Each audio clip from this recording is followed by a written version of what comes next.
আসসালামু আলাইকুম ওরহমতুল্লাহি ওবরকাতুহু। আলহামদুলিল্লাহ রাব্বিল আলামিন ওয়াসসালাতু ওয়াসসালামু আলা আশরাফিল আমবিয়া ওয়াল মুরসালিন নবিয়িনা মুহাম্মাদিন ওয়া আলা আলিহি ওয়া আসহাবিহি আজমাইন ওয়া বা'দ। সম্মানিত দর্শকবৃন্দ, আমরা আপনাদের সামনে হাজির হয়েছি আজকে আবার। গতকাল আসার কথা ছিল, আমরা বিভিন্ন কারণে, পরিস্থিতির কারণে আমরা হাজির হতে পারিনি, সেজন্য দুঃখিত। ওয়াদা করে রক্ষা করতে পারিনি, কারণ আসলে টেকনিক্যাল প্রবলেম ছিল, সেজন্য আমরা শুরু করতে পারিনি। আজকে আলহামদুলিল্লাহ আপনাদের সাথে কিছু সময় কাটাবো। আল্লাহ তাআলার কাছে দোয়া করি আল্লাহ যেন এই দিনগুলোতে আমাদের আমল কবুল করেন বেশি করে, এবং এগুলিকে আমাদের জন্য নাজাতের ওসিলা বানান, এবং এখানে যা শিখছি সেগুলো সবই যেন আমাদের পক্ষে যায়, আমাদের বিপক্ষে যেন না যায়। আল্লাহর কাছে সে দোয়া যেন আমরা করি আলহামদুলিল্লাহ।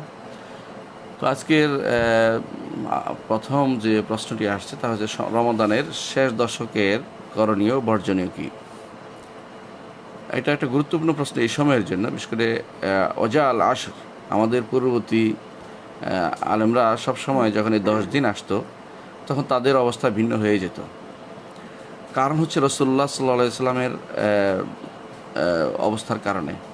রাসূলুল্লাহ সাল্লাল্লাহু আলাইহি সাল্লাম ইজা দাখাল আশরুল আওয়াখির, রাসূলুল্লাহ সাল্লাল্লাহু আলাইহি সাল্লাম যখন শেষ দশক ঢুকত, তিনি আইকাযা আহলাহু, পরিবারকে জাগাতেন, ওয়াশাদ্দা মিযারাহু, নিজে কোমর বেঁধে নিতেন, চাদর কোমর বাঁধতেন, অর্থাৎ কোমর বেঁধে নিতেন, অর্থাৎ কোথাও যেতেন না।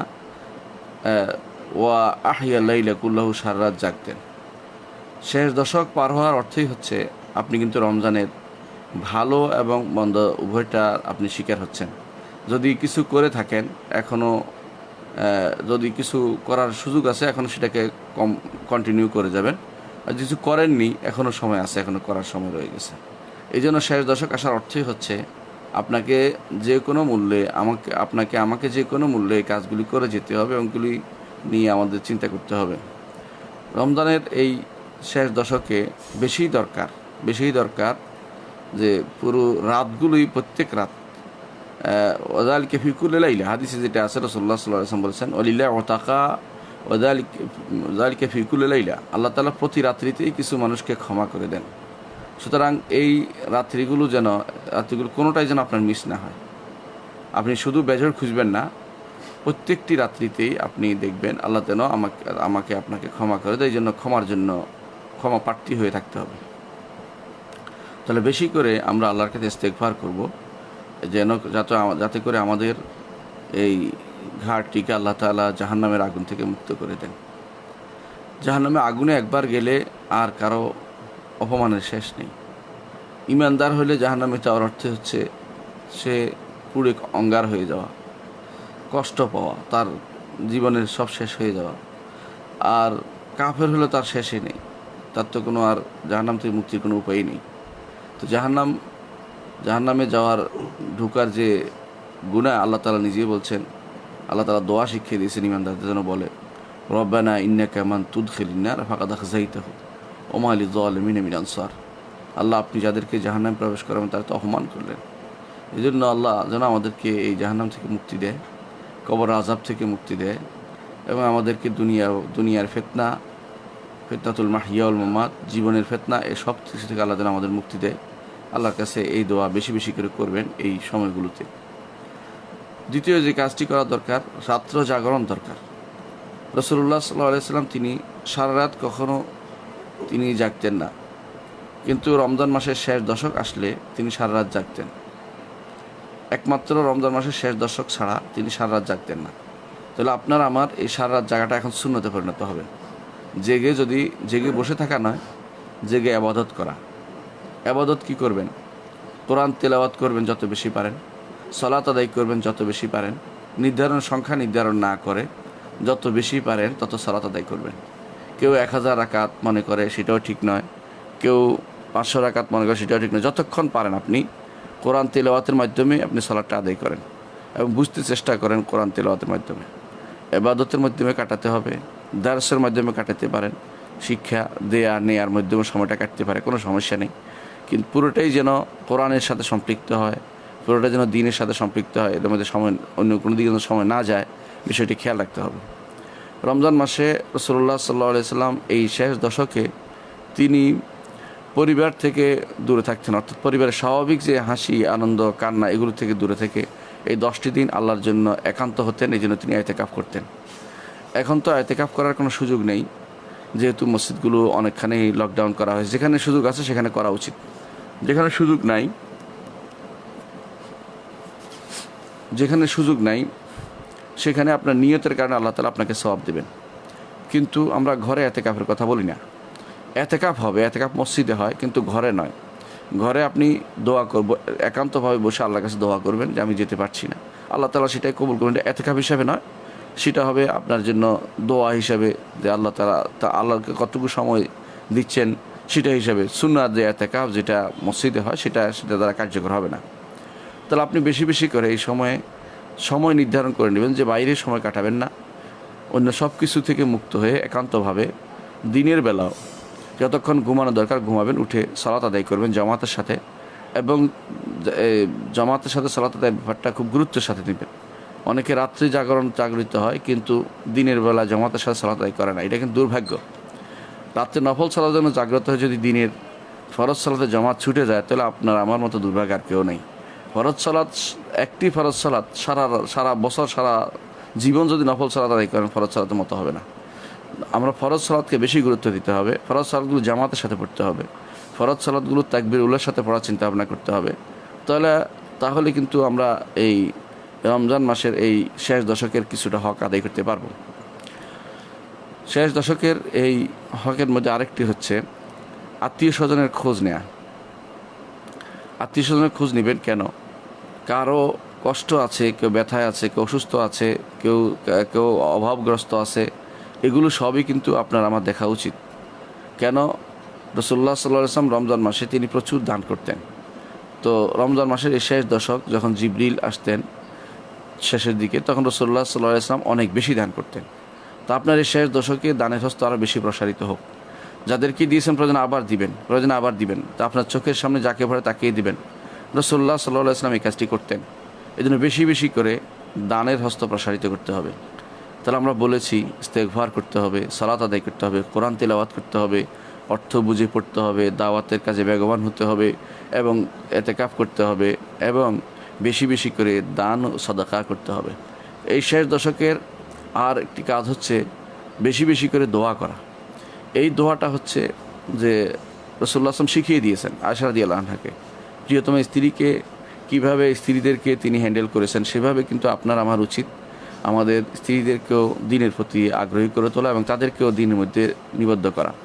রাসূলুল্লাহ সাল্লাল্লাহু আলাইহি ওয়াসাল্লাম তিনি তার স্ত্রী আয়েশা রাদিয়াল্লাহু আনহাকে বলেছেন, যখন তিনি বললেন যে ইয়া রাসূলুল্লাহ, আমি যদি কোনো লাইলাতুল কদর পাই কী বলবো, তখন শিখিয়ে দিয়েছেন তিনি যেন আল্লাহুম্মা ইন্নাকা আফুউন তুহিব্বুল আফওয়া ফা'ফু আন্নী। এখানে কিন্তু কারিমুন শব্দটা নাই। অনেকে দেখা যায় কারিমুন বাড়ান, কারিমুন অন্য দোয়াতে আছে কিন্তু অন্যখানে আছে, কিন্তু এখানে নেই। এই জন্য বেশি বেশি করে এই দোয়াটি করবেন। আল্লাহুম্মা ইন্নাকা আফুউন তুহিব্বুল আফওয়া ফা'ফু আন্নী, আল্লাহুম্মা ইন্নাকা আফুউন তুহিব্বুল আফওয়া ফা'ফু আন্নী। আমরাও বলি আল্লাহুম্মা ইন্নাকা আফুউন তুহিব্বুল আফওয়া ফা'ফু আন্না। তো আল্লাহ যেন আমাদের ক্ষমা করে দেন এই দিনগুলোতে।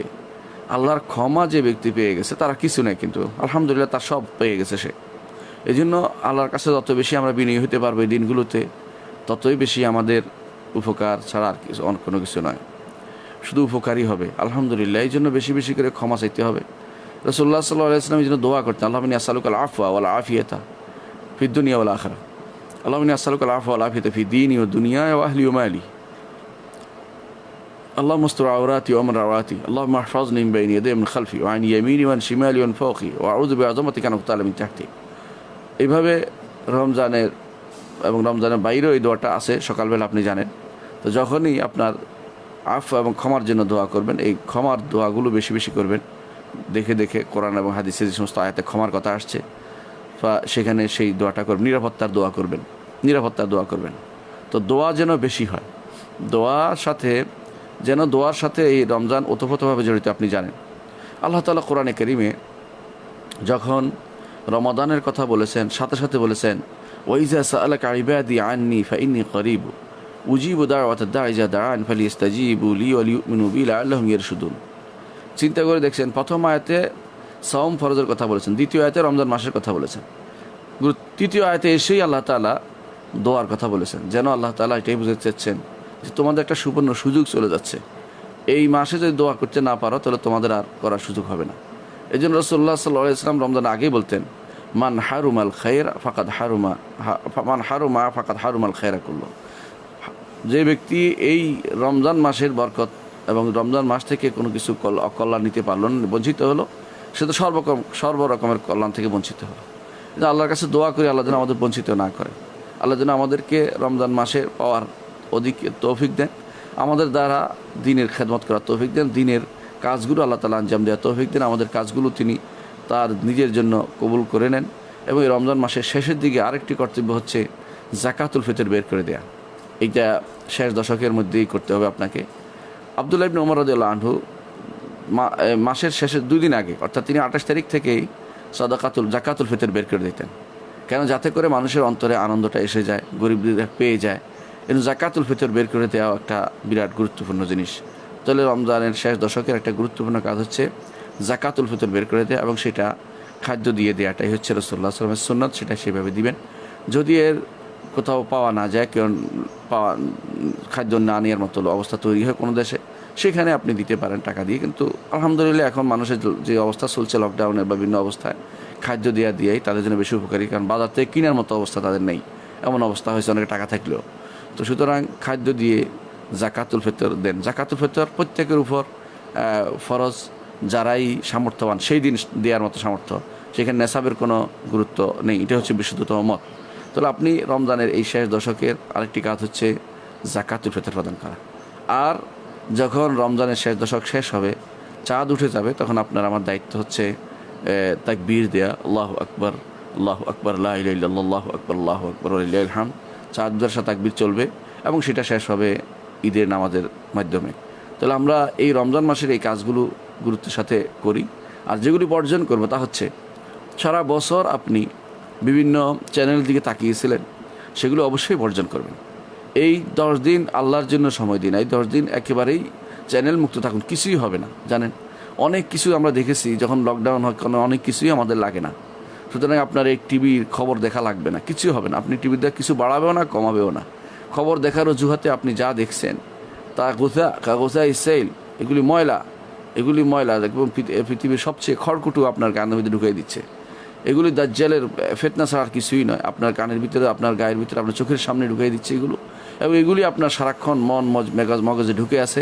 আপনি আল্লাহর সাথে সম্পৃক্ত হতে পারবেন না, আল্লাহর ইবাদতে আপনি নিজেকে নিবৃত্ত করতে পারবেন না, মাথার ভিতরে সেগুলি গিজ করবে। আপনি সম্পূর্ণরূপে এই সুযোগে আপনি এই বড় বাক্সটি বন্ধ করে দিন এবং জীবনের তরে বন্ধ করে দিন, কোনো প্রয়োজন নেই। এবং এগুলি দ্বারা যে উপকার হতো আমরা আগে বলতাম, সেগুলি এখন উপকার সে সুযোগও রাখা হয়নি। এগুলোর মাধ্যমে এখন শিখাচ্ছে কি? এগুলোর মধ্যে শিখাচ্ছে আপনাকে নারী পুরুষ সমতা, যেটা শরিয়া বিরোধী কথা। নারী পুরুষ সব জায়গায় সমতা করা হয়নি, শরীয়তে নারী পুরুষ ইনসাফপূর্ণ হুকুম দেওয়া হয়েছে। এগুলোর মধ্যে শিখাচ্ছে সমকামিতা, এগুলোর মধ্যে শিখাচ্ছে ছেলে বিয়ে, নারীতে বিয়ে, এগুলোর মধ্যে শিখাচ্ছে নারীদের ঘর থেকে বের করে দেয়া, এগুলোর মধ্যে শেখাচ্ছে নারীদেরকে বেবিচারে লিপ্ত করা, এগুলোর মধ্যে শিখাচ্ছে আরেকজনের বউকে এভাবে পটাইতে পারবে সেটা শিক্ষা দিচ্ছে। এর বাইরে কিছু শিক্ষা দেওয়া হচ্ছে না। এগুলির মধ্যে অশ্লীলতা, যাবতীয় অশ্লীলতা শিক্ষা দিচ্ছে, নারীদেরকে ঘর থেকে বের করা এবং আমাদের পরিবার ধ্বংস করার যে যন্ত্র এগুলির মধ্যে আবিষ্কার হচ্ছে। এই জন্য এগুলো যার ঘরে একবার থাকবে সে খারাপ পথে যাবে, কোনো সন্দেহ নেই। সে যে তাকিয়া আছে এই পুরুষটার দিকে, যে নারী, সে তো জিনা করতেছে। আর যেই পুরুষ এই মহিলার দিকে তাকিয়ে আছে সেও জিনা করতেছে, তার চোখে মুখে তার সৌন্দর্য সারাক্ষণ মাথার ভিতরে ঘুরতেছে। এ সবই হচ্ছে হারাম কাজ। এই জন্য এগুলিতে একবার চিরস্থায়ী বা বন্ধ করে দিন, তওবার রাস্তা উন্মুক্ত করুন, যাতে করে আপনার তওবা কবুল হয়। সেই জন্য আমার উচিত এই কাজটি বন্ধ করে দেয়া। আর যেগুলি রমজানের মূল বৈশিষ্ট্য, মাল্লাম ইয়াদা কাউলা জুর আল আমালা বিহি ফালাইসা লিল্লাহি হাজাতুন ইয়াদা তাআমাহু ওয়া শারাবাহু, সেটা থেকেও আমরা বিরত থাকি, যে মিথ্যা কথা মিথ্যা কাজ বিরত থাকি এবং নিজেকে কয়দিন সম্পূর্ণরূপে এমনভাবে রাখবো যে আমি কারো প্রতি বিদ্বেষপূর্ণ হব না, এবং শিরিক করব না, সুন্নাহ বিরোধী কাজে চলবো না, বেদাত করব না, এমন কিছু এগুলি থেকে নিজেকে সম্পূর্ণরূপে মুক্ত রেখে, শিরিক বেদাত এবং বিদ্বেষ থেকে মুক্ত রেখে নিজেকে আল্লাহ তাআলার রহমতের অধিকারী করতে পারি, আল্লাহ তাআলার মাগফিরাতের অধিকারী করতে পারি এবং জাহান্নাম থেকে নিজেকে মুক্ত করার জন্য তৈরি করতে পারি। আল্লাহ আমাদেরকে এই কাজগুলি করার তৌফিক দান করুন, আমিন।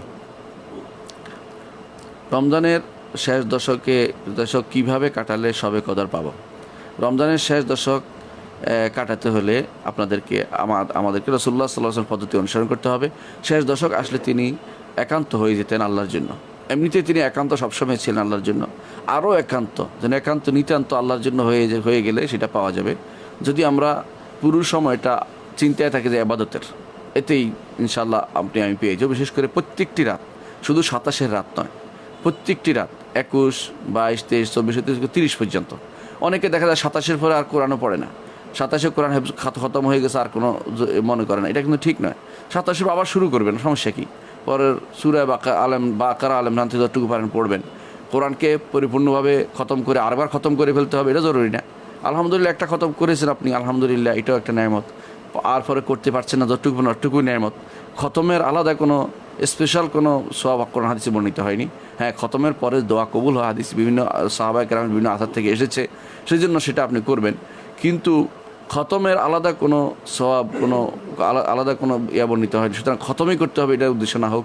কোরআনের যেন উদ্দেশ্য যেন হয় কয়দিনে আপনি কোরআন নিয়ে দাঁড়াবেন, বেশি বেশি করে সালাত আদায় করবেন, এবং যত বেশি সালাত আদায় করবেন আপনি দেখবেন যে আপনি আল্লাহর কাছে তত বেশি নৈকট্যপূর্ণ হচ্ছেন। এক একটা সাজদা রাসূলুল্লাহ সাল্লাল্লাহু আলাইহি ওয়াসাল্লাম বলেছেন কিয়ামতের আগে একটি সাজদা হবে খায়রুম মিনাদ দুনিয়া ওয়া মা ফিহা, দুনিয়া এবং তার মধ্যে যা আছে তা থেকে উত্তম হবে।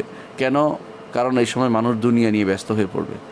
এই লকডাউনের সময়ে আমরা বুঝতে পারছি যে মানুষ অনেক কিছু না হলেও চলে, কিন্তু মানুষ দুনিয়ার এত বেশি ব্যস্ততায় দেখায় নিজের কারো খোঁজ খবর নেওয়ার সুযোগ থাকে না, নিজেরই খোঁজ নিতে পারে না মানুষ, যেন স্বাস্থ্যবিধি মেনে চলতে পারে না, পরিবারের খোঁজ নেয় না, সন্তানদের খোঁজ নেয় না, এবং আত্মীয় স্বজনের খোঁজ নেয় না, পিতা মাতার খোঁজ নিতে পারে না এই নিজের ব্যস্ততার দোহাই দিয়ে। অথচ এই ব্যস্ততা মৃত্যুর সাথে সাথে কিন্তু ব্যস্ততা সবগুলি কেটে যাবে। এই জন্য প্রত্যেকটি মানুষের উচিত এই দশকে বেশি বেশি করে ইবাদত করা, বেশি বেশি করে সিলায়ে রাহমি করা, বেশি বেশি করে আমরা আল্লাহ তাআলার জন্য দান করা, এবং বেশি বেশি করে ইস্তেগফার, ক্ষমা প্রার্থনা করা, বেশি বেশি করে আমরা সময়টায় কাজে লাগানো। যখনই ঘুম থেকে উঠবো, ঘুম তো তার যেতেই হবে দিনের বেলা, ঘুম থেকে ওঠার সাথে সাথে সালাতগুলো জামাতের সাথে পড়া আদায় করব, এবং যাকাত সবে কদর পাওয়ার জন্য আল্লাহর কাছে দোয়া করব কায়মানবাক্যে। এবং সেটা রাতের বেলা, যেহেতু সবে লাইলাতুল কদর হয়, এবং লাইলাতুল কদর বা শবে বরাত একই জিনিস, আমরা আগেও বলেছি। তো এইটা আমরা তাকদীরে যেটা লেখা হবে সেটা এই মাসেই এই 10 দিনের মধ্যে যে কোনো এক আপনার জন্য লেখা হবে। সেই জন্য আপনি এই 10টি দিন আপনি কষ্ট করে এমনভাবে দোয়া করুন যাতে করে আপনার তাকদীরে কী লেখা হয় সেটা অনুসারে আপনি ভালোর দিকে যেতে পারেন। আর যদি আমি দোয়া না করতে পারি, আল্লাহর কাছে কান্নাকাটি না করতে পারি, তো দুর্ভাগ্যবান আমরা। অর্থাৎ আমাদের তাকদীরে তখন আর খারাপ ভালো লেখা হয়েছে আমাদের জন্য সেটা হয়নি, কারণ আমি তো চেয়ে নিতে পারিনি। আমি চেয়ে নিব অর্থ আমি যা চেয়ে নিব তাই লেখা হচ্ছে, আমি চেয়ে নেই, এখন তাই দেখবো তাই লেখা হচ্ছে। আর যদি চেয়ে না নেই, এর অর্থ হচ্ছে আমার জন্য কিছু লেখা হয়নি, দুর্ভাগ্য বিষয়। সেই জন্য আপনার উচিত হয় বেশি বেশি করে এই রাত্রিগুলোতে বেশি বেশি করে আল্লাহর কাছে চাওয়া প্রার্থনা করা। হাদিসে আছে রাসূলুল্লাহ সাল্লাল্লাহু আলাইহি ওয়াসাল্লাম বলেছেন যে শেষ রাত্রিতে আল্লাহ তাআলা প্রথম আসমানে নেমে আসেন, যেভাবে তার জন্য নামা উপযোগী সেভাবে তিনি নামেন। তিনি বলতে থাকেন, এমন কেউ কি আছে আমার কাছে কিছু চাইবে আমি তাকে দিব, এমন কেউ কি আছে যে ক্ষমা চাইবে আমি তাকে ক্ষমা করে দেব, এমন কেউ কি আছে আমার কাছে দোয়া করবে আমি তার ডাকে সাড়া দিব, আহ্বান করে আমি তাকে ডাকে সাড়া দেব। আল্লাহ তাআলা যখন এইগুলিতে তিনি প্রথম আসমানে নেমে আসেন, এই সময়গুলিতে আল্লাহ তাআলার আমরা যেন এই নাফাহাত এগুলিকে বলা হয়, আল্লাহ তাআলার দেওয়ার সময়গুলিতে যেন আমরা চুপ না থাকি, এগুলো যেন চেয়ে নেই। আর সালাতের আগের পরে এগুলিতে যেন আল্লাহর কাছে আমরা কায়মানবাক্যে প্রার্থনা করি। সালাতের আগে আজান এবং কামতের মাঝখানে দোয়া কবুল হাদিসে আসছে, এগুলো গুরুত্ব দেই। সালাতের পরে শেষ অংশে, সালাতের মধ্যেই আমরা বেশি বেশি আল্লাহর কাছে দোয়া করি, আর আয়াত পড়ে বুঝি আল্লাহ তাআলা কী বলতে চেয়েছেন, কোরআন অর্থ বোঝার চেষ্টা করি। প্রয়োজনে শেষ দশকে কোরআনে কারীমের একটা ব্যাখ্যা পড়ে ফেলুন, একটা তাফসির পড়ে ফেলুন। বাংলা ভাষায় এখন অনেক তাফসির হয়েছে, আপনি পড়তে পারেন। কষ্ট করে একবার পড়ে ফেলুন, দোষ ধরার নিয়তেই পড়েন না, অসুবিধা, তবে একবার পড়েন। অনেকেই তো দোষ ধরার নিয়তে পড়ে, আর কোনো কাজ নেই তার। তো এই জন্য একটু পড়েন না, পড়ার পরেও আপনি বুঝতে পারবেন যে আসলে কিছু আল্লাহ তাআলা যা দিয়েছেন, যা বলেছেন তার বাণীতে, সেটার চেয়ে উত্তম বাণী আর কিছু হতে পারে না। খায়রুল কালামে কালামুল্লাহ, খায়রুল হাদিসে কালামুল্লাহ, উত্তম বাণী হচ্ছে আল্লাহর কথা, এবং আল্লাহর কথার চেয়ে সুন্দর কথা আর কিছু হতে পারে না। এবং আপনি যতই পড়বেন ততই ঈমান আপনার বর্ধিত হবে। সুতরাং এই শেষ দশকে আমরা কোরআন নিয়ে দাঁড়াবো, কোরআন নিয়ে থাকবো। কোরআনের একটি কাজ হবে, কোরআন নিয়েই আমাদের গবেষণা চলবে, এবং এর মাধ্যমে আমরা আল্লাহর কাছে তার বাণী পড়া অর্থ হচ্ছে তার সাথে কথা বলা, তিনি আপনার সাথে কথা বলছেন। তার বাণী পড়া, কোরআন পড়া অর্থ হচ্ছে তিনি আপনার সাথে কথা বলছেন। আর সালাত পড়া অর্থ হচ্ছে আপনি তার সাথে কথা বলছেন। আমাদের সালফে সালিহিনরা বলতেন, ইমাম মালিক রহমতুল্লাহ আলাই, তিনি রমজান মাসে আসলে তিনি অন্য সব কিছু ছেড়ে কোরআনের দার্সে নিয়োজিত থাকতেন। সালফে সালিহিন কোরআন নিয়েই যেন তাদের জীবনটা কাটতো রমজান মাসে। তাই কোরআনকে এই শেষ দশকে বেশি বেশি করে আমাদের পড়ার চিন্তা ভাবনা করা দরকার। পরবর্তী প্রশ্ন হচ্ছে, এক মহিলার মাসিক শেষ হওয়ার পরে 5 দিন পরে আবার শুরু হয়েছে, এখানে কি নামাজ রোজা করতে পারবেন কি? আসলে বর্তমানে একটা সমস্যা হচ্ছে যে মাসিক শুরু এবং শেষের ব্যাপারে অনেকেই বিভ্রান্ত অবস্থায় আছেন। বিষয়টা আমাদের জানা দরকার যে প্রথমত এই কথাটাই বলব, বেশিরভাগ সময় এই রোগে ওই লোকগুলি আক্রান্ত যারা আগে নিজেরা কিছু অনাকাঙ্ক্ষিত কাজ করেছেন। আল্লাহর বিধানকে লঙ্ঘন করার জন্য কেউ কেউ বিভিন্ন রকমের পদ্ধতি আবিষ্কার করে সন্তান ধারণ বন্ধ করার জন্য যখনই এগুলি করেছেন, অনেকেই আমাকে ফোন করে তা জানিয়েছেন তারা এই অন্যায়গুলি করেছেন। পরবর্তীতে সেটা তার জন্য বিরাট বিপদের কারণ হয়ে দাঁড়িয়েছে এবং সেটার কারণে এখন এই অনাকাঙ্ক্ষিত অবস্থা তৈরি হয়ে যায়, যা কেউ চায় না। সাধারণত মাসিক একবার হলে সেটা তার সুস্থতা, তার জরায়ুর সুস্থতায় প্রমাণ করে যে সুস্থ হওয়ার জন্য কারণে সেটা যাবে এবং সেটা আল্লাহর পক্ষ থেকে নিয়ম বেঁধে দিয়েছে, বনি আদমের মেয়েদের উপরে লিখে দিয়েছে। এটাকে খারাপভাবে দেখার কোনো উপায় নেই। পাশ্চাত্য বা বিভিন্ন দেশে আজ দেখা যাচ্ছে এটাকে বন্ধ করার জন্য বিভিন্ন পদ্ধতি আবিষ্কার করছে। অনেকেই তো কেটেই ফেলে, অনেকে এটাকে স্থায়ীভাবে বন্ধ করে দিচ্ছে। এর মাধ্যমে সে আর কোনোদিন সন্তানের মা হতে পারবে না, বৃদ্ধ বয়সে কান্নাকাটি ছাড়া কোনো উপায় তার থাকবে না এবং সে তখন বুঝতে পারবে সে কত বড় অপরাধ নিজের উপর করেছে এবং কত বড় অপরাধ করে জাতির উপর, নিজের বংশের উপর, নিজের গোষ্ঠীর উপর কত বড় অপরাধ করেছে। এবং একটি সন্তানের মা হওয়া যে কত নেয়ামতের জিনিস সেটা সে হারিয়েছে শুধুমাত্র নিজের সাময়িকভাবে নিজেকে একটু মুক্ত সাজার জন্য সে যেটা করেছে এবং নিজে অনেকটা যেটা বলা হয় যে আধুনিকা সাজার জন্য যেটা করেছে। দ্বিতীয় যে জিনিসটা সেটা হচ্ছে মাসালা জানতে হবে আগে, যে মাসিকের মাসালাগুলো অনেকেই মনে করে থাকে একবার বন্ধ হয়ে গেলে মাসিক বোধ শেষ হয়ে গেছে। আসলে 15 দিন পর্যন্ত মাসিক লম্বা হতে পারে, এটা হলো বিশুদ্ধতম মত। সুতরাং আপনার মাসিক শেষ কতদিন হয়েছে এটা হলো বড় কথা। যদি 15 দিন পরিপূর্ণ করে শেষ হয়ে থাকে আপনাকে এরপরে আর বাড়াতে পারবেন না, এরপরে আপনি সালাত আদায় করবেন। এরপরে আপনি যখন দেখেন যে না আবার মাসিকই হচ্ছে, রক্তটা ওই রকমই, তখন আপনাকে আবার মাসিক এগিয়ে আসছে মনে করতে হবে। যে কখনো কখনো যাদের শেষ হয়ে যাবে মাসিক হওয়া, তারা অনেক সময় এরকম বিকল্প সমস্যা চলে আসে, তাদের বারবার তাড়াতাড়ি এসে সেটা বন্ধ হয়ে যায় স্থায়ীভাবে। এই জন্য অনেক সময় পরবর্তী চলে আসে, সেটা মাসিক হতে পারে, কিন্তু বেশিরভাগ সময় তা হয় না, এত 5 দিন পরে আসে না। আপনি হয়তো 10 দিন গুনেছেন, 5 দিন পরে আবার কদিন পরে 5 দিন গুনেছেন, পরে আবার দেখা গেছে, এর অর্থ হচ্ছে আপনি আসলে তখনও সুস্থ হয়ে ওঠেননি পরিপূর্ণভাবে। আপনাকে আবার যখন আপনি দেখতে পারেন যে এটা মাসিকের রক্ত, তখন আপনাকে আবার সালাত ত্যাগ করতে। মাসিকের রক্ত আসলে আর সালাত পড়া যাবে না, আপনি সওম পালন করতে পারবেন না, কোরআন তেলাওয়াত করতে পারবেন না, আর বাইতুল্লাহর তোয়াফ করতে পারবেন না, স্বামী সহবাস থাকতে পারবেন না। তাহলে এই কাজগুলো আপনি মাসিক হলে যেগুলো করতে পারবেন না সেগুলো এখন আর করতে পারবেন না, যদি সেটা মাসিকের রক্তই হয়। 3 নম্বর হচ্ছে, অনেকে মনে করেন রক্ত দেখলেই মাসিক মনে করে থাকেন, তা কিন্তু ঠিক নয়। মাসিকের রক্ত কালো হয়ে থাকে আর অন্যগুলো লাল হয়ে থাকে। সুতরাং রোগ আক্রান্ত হওয়ার কারণে হতে পারে, আপনি সেটা নিজে দেখে নেবেন। তাহলে আমরা কি বললাম প্রথমে, যে আপনি যদি কোনো দিনের ব্যাপারে হেরফের করে থাকেন তাহলে দিন আপনার শেষ হয়নি বলেই বাকিটা মাসিক হিসাবে মেনে নেবেন। আর যদি দিন কমপ্লিট 15 দিন গণে থাকেন তারপর দেখা যায়, তাহলে 2 অবস্থা হতে পারে। একটা হচ্ছে মাসিকে গিয়ে আসছে, সেটা দেখে নেবেন মাসিকের রক্ত কিনা। সেটা না হলে আপনি রক্ত দিয়ে পরীক্ষা করবেন, যে রক্ত যদি কোনো মাসিকের না হয়, অর্থাৎ সেরকম গাঢ় কালো না হয়, লাল রক্ত হয়, তখন আপনি বুঝবেন যে এটা রোগ। আপনি সেখানে পট্টি বেঁধে বা ডায়াপার্স বেঁধে নামাজ প্রতি ওয়াক্তের জন্য একবার অজু করে সালাত আদায় করতে পারবেন, কোরআন তেলাওয়াত করতে পারবেন এবং সেটার জন্য আপনি স্বামীর সাথেও থাকতে পারবেন। শরীর থেকে কোনো নিষেধাজ্ঞা জারি করা হয়নি, কারণ এটা তো আপনার রোগ, আর রোগের কারণে এই জিনিসগুলো নিষেধ হয় না। এবং সেটা প্রতি সালাতে একবার করে আপনাকে অজু করতে হবে প্রতি সালাতে, অর্থাৎ আপনি একবার প্রতি সালাতের ওয়াক্ত হইলেই অজু করবেন। এই ওয়াক্তে আপনি সালাতগুলি পড়ে নিতে পারেন, পরের ওয়াক্তে আবার আপনাকে অজু করতে হবে। এটা হচ্ছে এখানকার মাসালা। আশা করি বিষয়টি আপনি বুঝতে পারছেন। প্রশ্ন করেছেন, ইউএসএতে বর্তমানে আমেরিকান সিটিজেনদের কোভিড-19 এর জন্য যে সাহায্য প্যান্ডামিক ভাতা দেওয়া হচ্ছে ফেডারেল গভর্নমেন্টের পক্ষ থেকে, যা corona virus aid relief and economic security act নামে পরিচিত, এবং স্টেট গভর্নমেন্ট দিচ্ছে বেকার ভাতা, এমপ্লয়মেন্ট বেনিফিটস। তাছাড়া আরও দিচ্ছে ফুড স্ট্যাম্প, ফেয়ারল payment loan, no interest involve, some other type of loan for a limited time 1 or 2 year, after that they will charged interest rate. Question, আচ্ছা বুঝতে পারছি, কোশ্চান হচ্ছে ইন দিস সিচুয়েশান আমরা কি এগুলো নিতে পারবো নন ইসলামিক গভর্নমেন্টের পক্ষ থেকে? 2 নম্বর, তাছাড়া এই বছরে কি এই ডলারের উপর জাকাত দিতে হবে? 2টা প্রশ্ন আপনি একসাথে করেছেন, অসুবিধা নেই। আপনি একটি কথা মনে রাখবেন, যে কোনো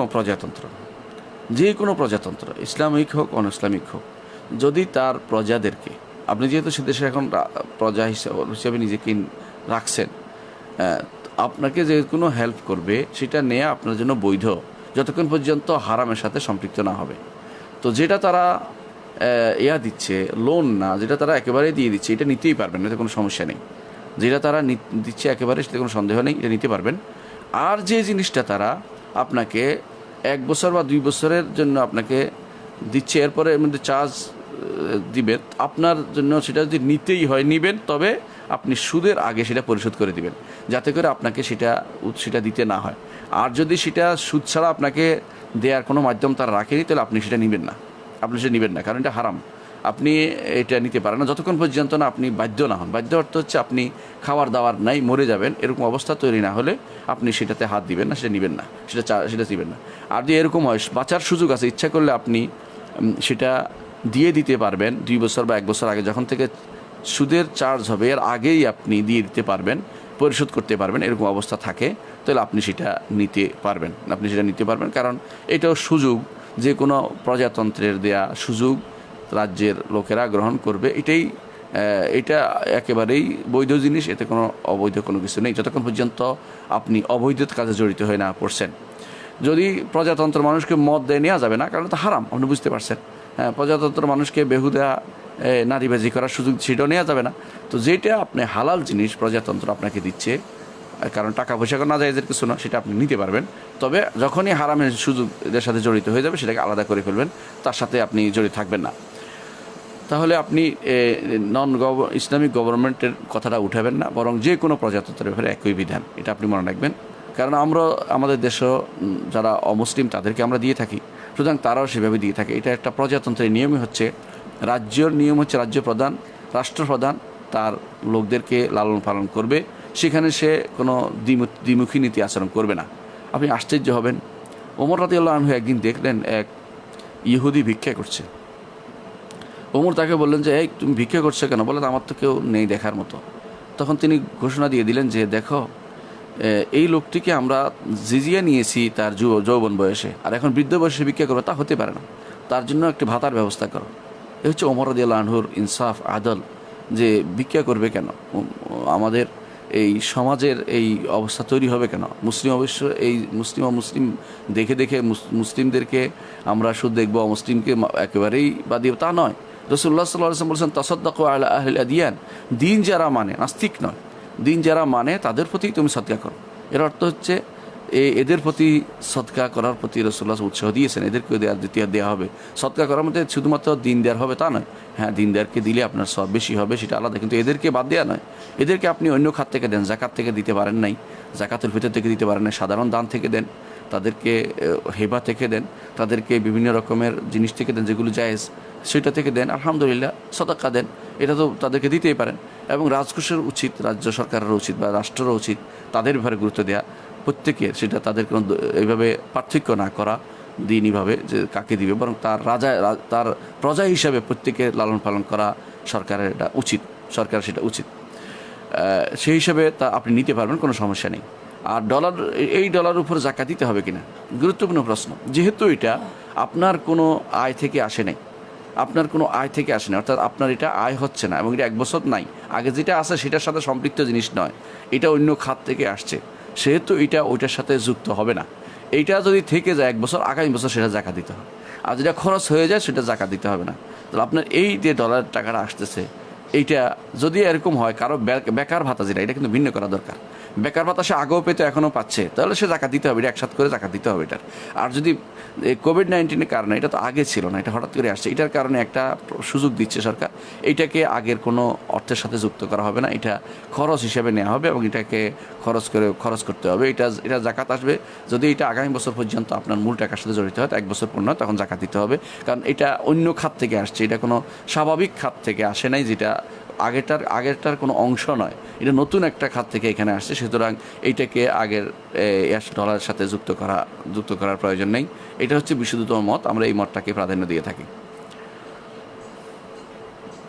প্রশ্ন করেছেন, মানব রচিত আইন বাস্তবায়নের জন্য কাজ করা যাবে কি, না গেলে সরকারি চাকরি তো করা যাবে না? ব্যাপারটি বুঝিয়ে বলুন আশা করি।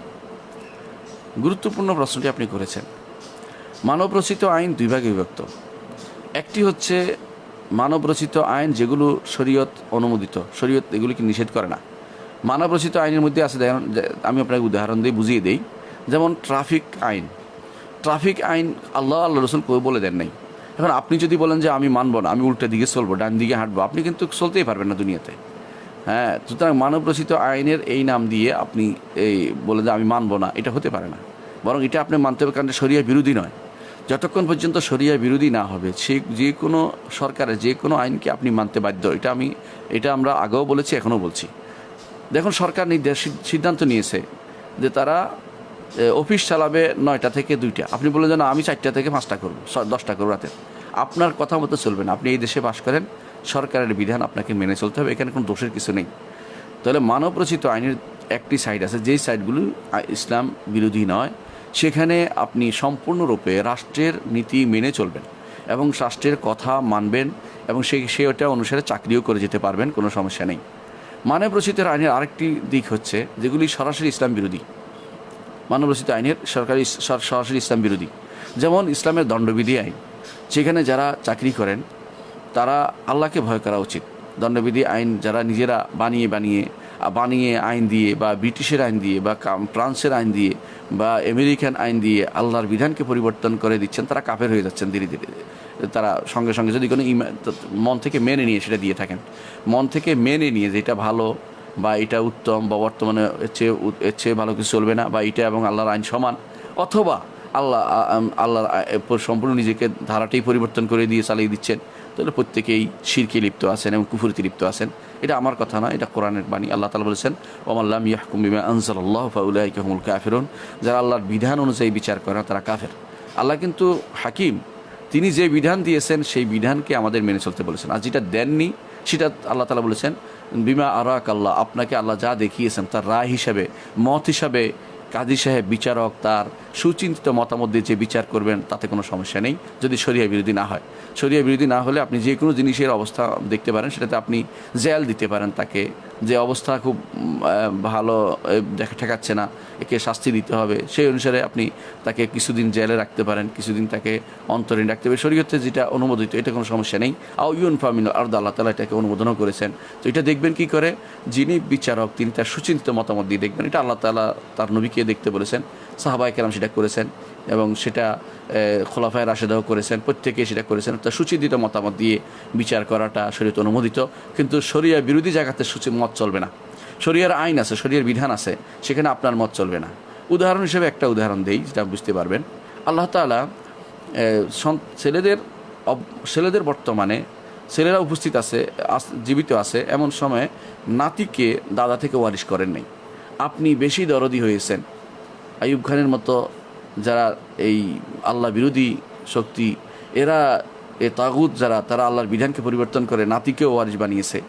এরা যে ব্যক্তি এই বিধান দিবে, বর্তমানে সেও ঈমানহারা হয়ে যাবে সঙ্গে সঙ্গে। সে সারা রাত ইবাদত করেও লাভ হবে না, সে এই তওবা না করলে তার ঈমান আর ফিরে আসবে না। হ্যাঁ, সে তওবা অর্থ হচ্ছে এরকম বিচার আর করতে পারবে না, বিচারে বাধা দিতে হবে। তওবার অর্থ এটাই, এরকম বিচার করার জন্য সে বিপক্ষে দাঁড়াতে হবে তাকে। এটা এবং কেউ যদি মেনে নেয়, কোনো রাষ্ট্র সরকার, সে তারও বা এটা চালানোর জন্য সাহায্য সহযোগিতা করে, তারও ঈমান থাকবে না, কারণ আল্লাহর বিরোধী বিধান সে সহযোগিতা করছে। তো এই জন্য এই জাতীয় বিধান যে বিচার করছে তারও ঈমান চলে যাবে, আর যারা নিচ্ছে, যারা মেনে নিচ্ছে মানুষ হিসেবে, তারও ঈমান চলে যাবে।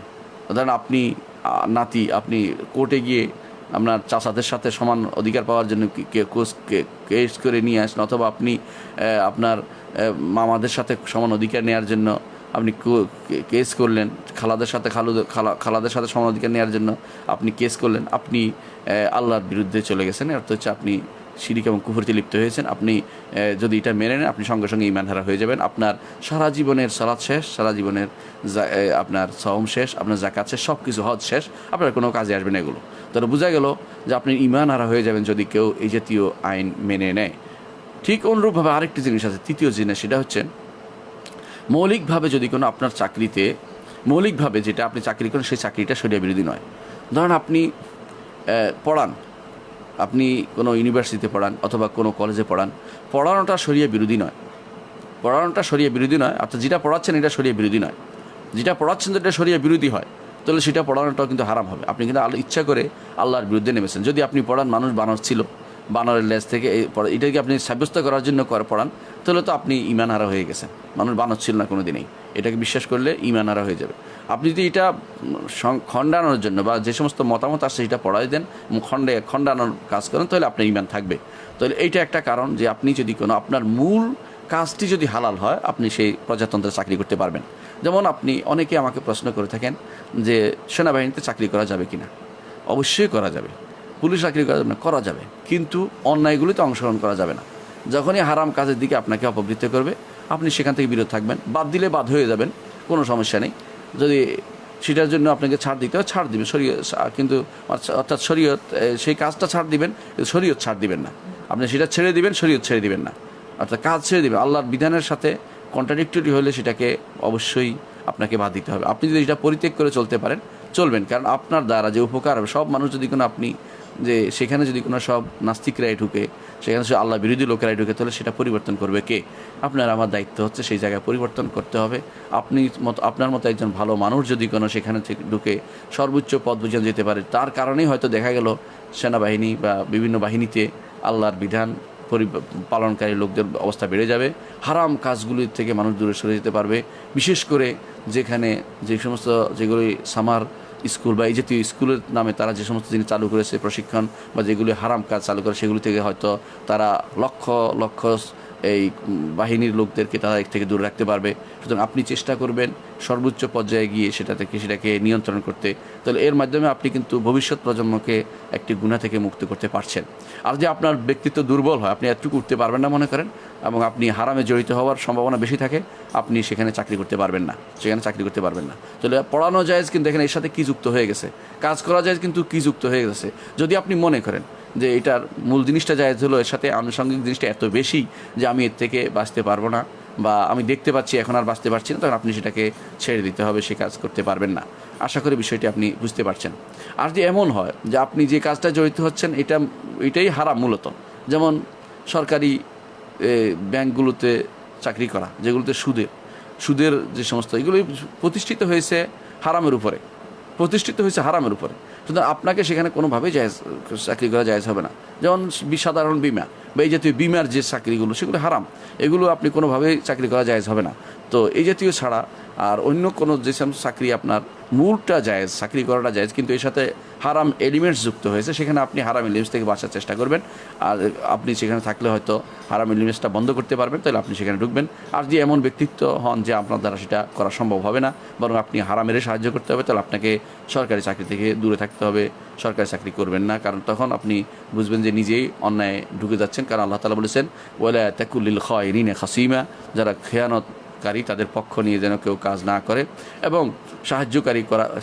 আল্লাহ তাআলা বলেছেন, ও তাআওয়ানু আলাল বিররি ওয়াত তাকওয়া ওয়ালা তাআওয়ানু আলাল ইসমি ওয়াল উদওয়ান, ভালো কাজে পরস্পর সহযোগিতা করো, খারাপ কাজে সহযোগিতা থেকে বিরত থাকো। অর্থাৎ খারাপ কাজে সহযোগিতা করা যাবে না, কিন্তু খারাপের সহযোগিতা থেকে আমরা বিরত থাকবো।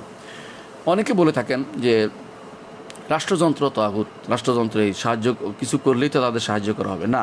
আপনি রাষ্ট্রকে সাহায্য করছেন, আপনি দেশের মানুষকে সাহায্য করছেন। কারণ দেশের মানুষ তো মরে যেতে পারে না, তারা তো চলে যাবে না কোথাও থেকে।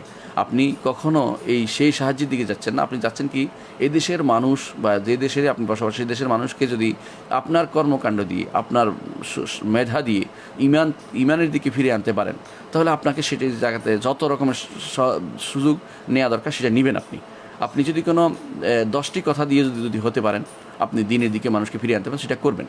অনেকেই এই জিনিসটা বুঝে না যে কাকে সাহায্য করছে। আমি রাষ্ট্রযন্ত্র সাহায্য করার নিয়তে যদি হয় শুধুমাত্র, তাহলে সেটা জায়েজ হবে না। যদি কোনো, আপনি জানেন যে বেশিরভাগ রাষ্ট্রপ্রধানই আজ ফেতনায় নিবেদিত এবং বেশিরভাগই না দিন বুঝে না দুনিয়া, শুধুমাত্র দুনিয়াদার। তারা শুধুমাত্র নিজেদের আখের গোছানোর চিন্তায় আছে। সুতরাং তাদের জন্য আপনার কোনো মায়া থাকার কোনো প্রয়োজন নেই।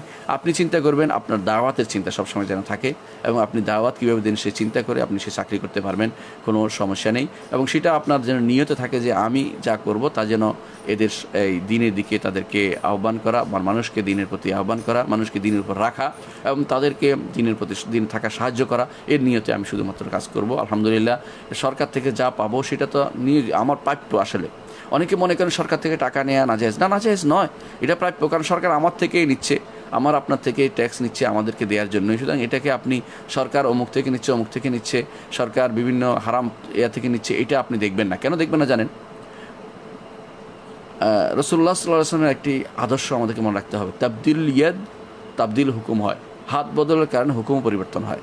হ্যাঁ, রাসূলুল্লাহ সাল্লাল্লাহু আলাইহি ওয়াসাল্লাম বারিরার ঘরে গেলেন, বারিরা গোস্ত রান্না করছে। রসুল বললেন যে বারিরার গোস্ত, বারিরা বললেন যে ইয়া রাসূল এটি তো সদাকার গোস্ত। অর্থাৎ রসুল খেতে চাইলেন, রসুল বারিরা বললেন রসুল সদাকার গোস্ত, আমাকে সদকা করছে, আপনি তো সদকা খান না, আমি কী করবো? রাসূলুল্লাহ সাল্লাল্লাহু আলাইহি ওয়াসাল্লাম বললেন যে তোমার জন্য সদকা হলেও আমার জন্য সেটা দান, তুমি দিলে আমি খেতে পারবো, তুমি আমাকে সদকা হিসেবে দিচ্ছ না, তুমি দিচ্ছ আমাকে অনুদান হিসাবে। সুতরাং আপনি বুঝবেন সরকার কোত্থেকে নিচে বড় কথা। আপনার কাজটা যদি হালাল হয়, সরকার আপনাকে বেতন দিচ্ছে, সেই বেতন আপনি ভালো কাজের জন্য নিচ্ছেন, আপনার এটা হালাল হবে। সরকার যদি হারাম বাজবে নিয়ে থাকে, সরকার দায়িত্ব সরকার বহন করবে এবং আখিরাতে তার জন্য জবাবদিহি করতে হবে। এবং সেটার জন্য আপনি চেষ্টা করেন বুঝাতে, আপনার আমার দায়িত্ব আছে তাদেরকে বুঝাতে। তারাও মানুষ, তাদেরকেও বুঝাইলে তারা ফিরে আসবে।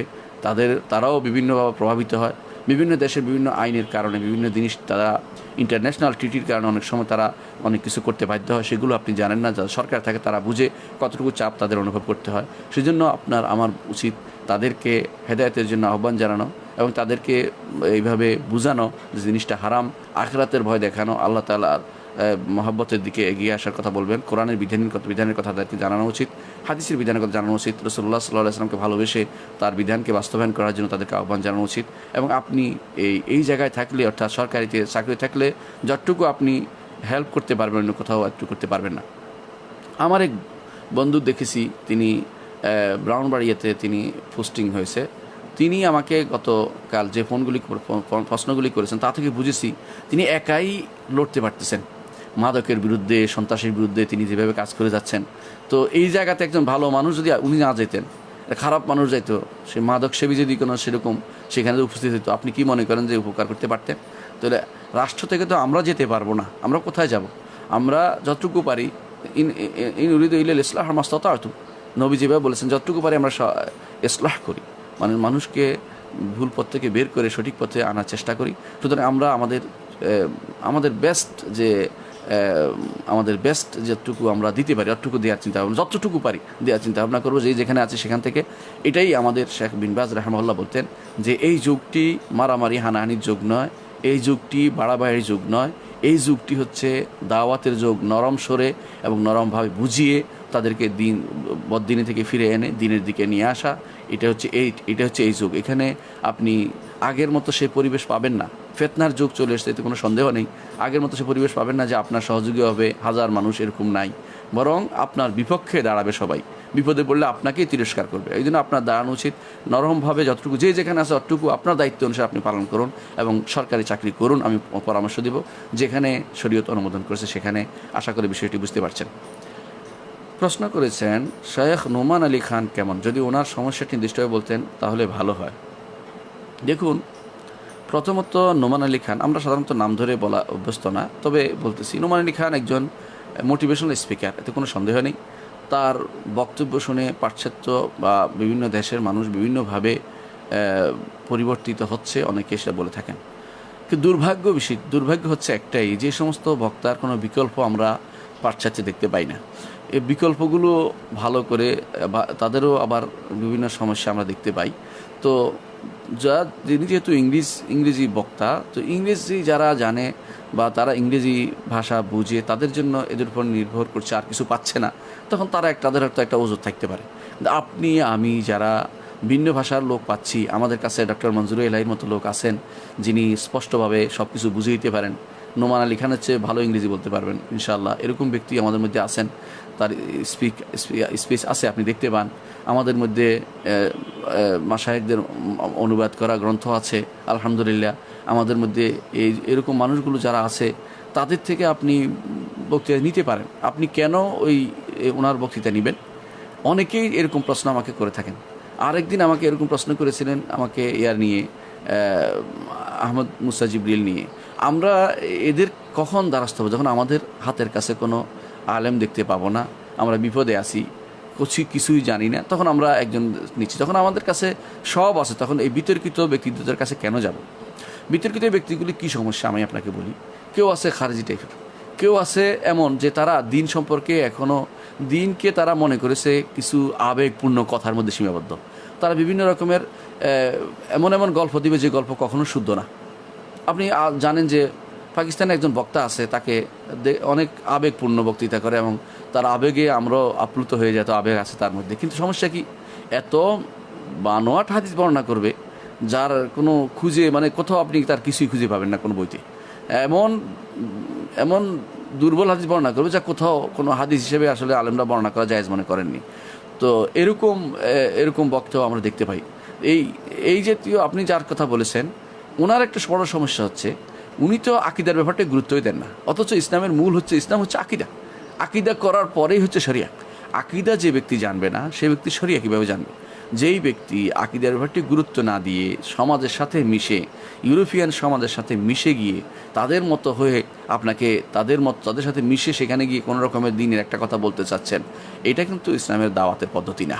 ইসলামের দাওয়াতের পদ্ধতি হচ্ছে নিজেকে সম্পূর্ণরূপে আকিদায় দৃঢ় হতে হবে। তারপর আপনাকে দেখেই মানুষ ঈমান আনবে, যেটা মানুষ করেছে।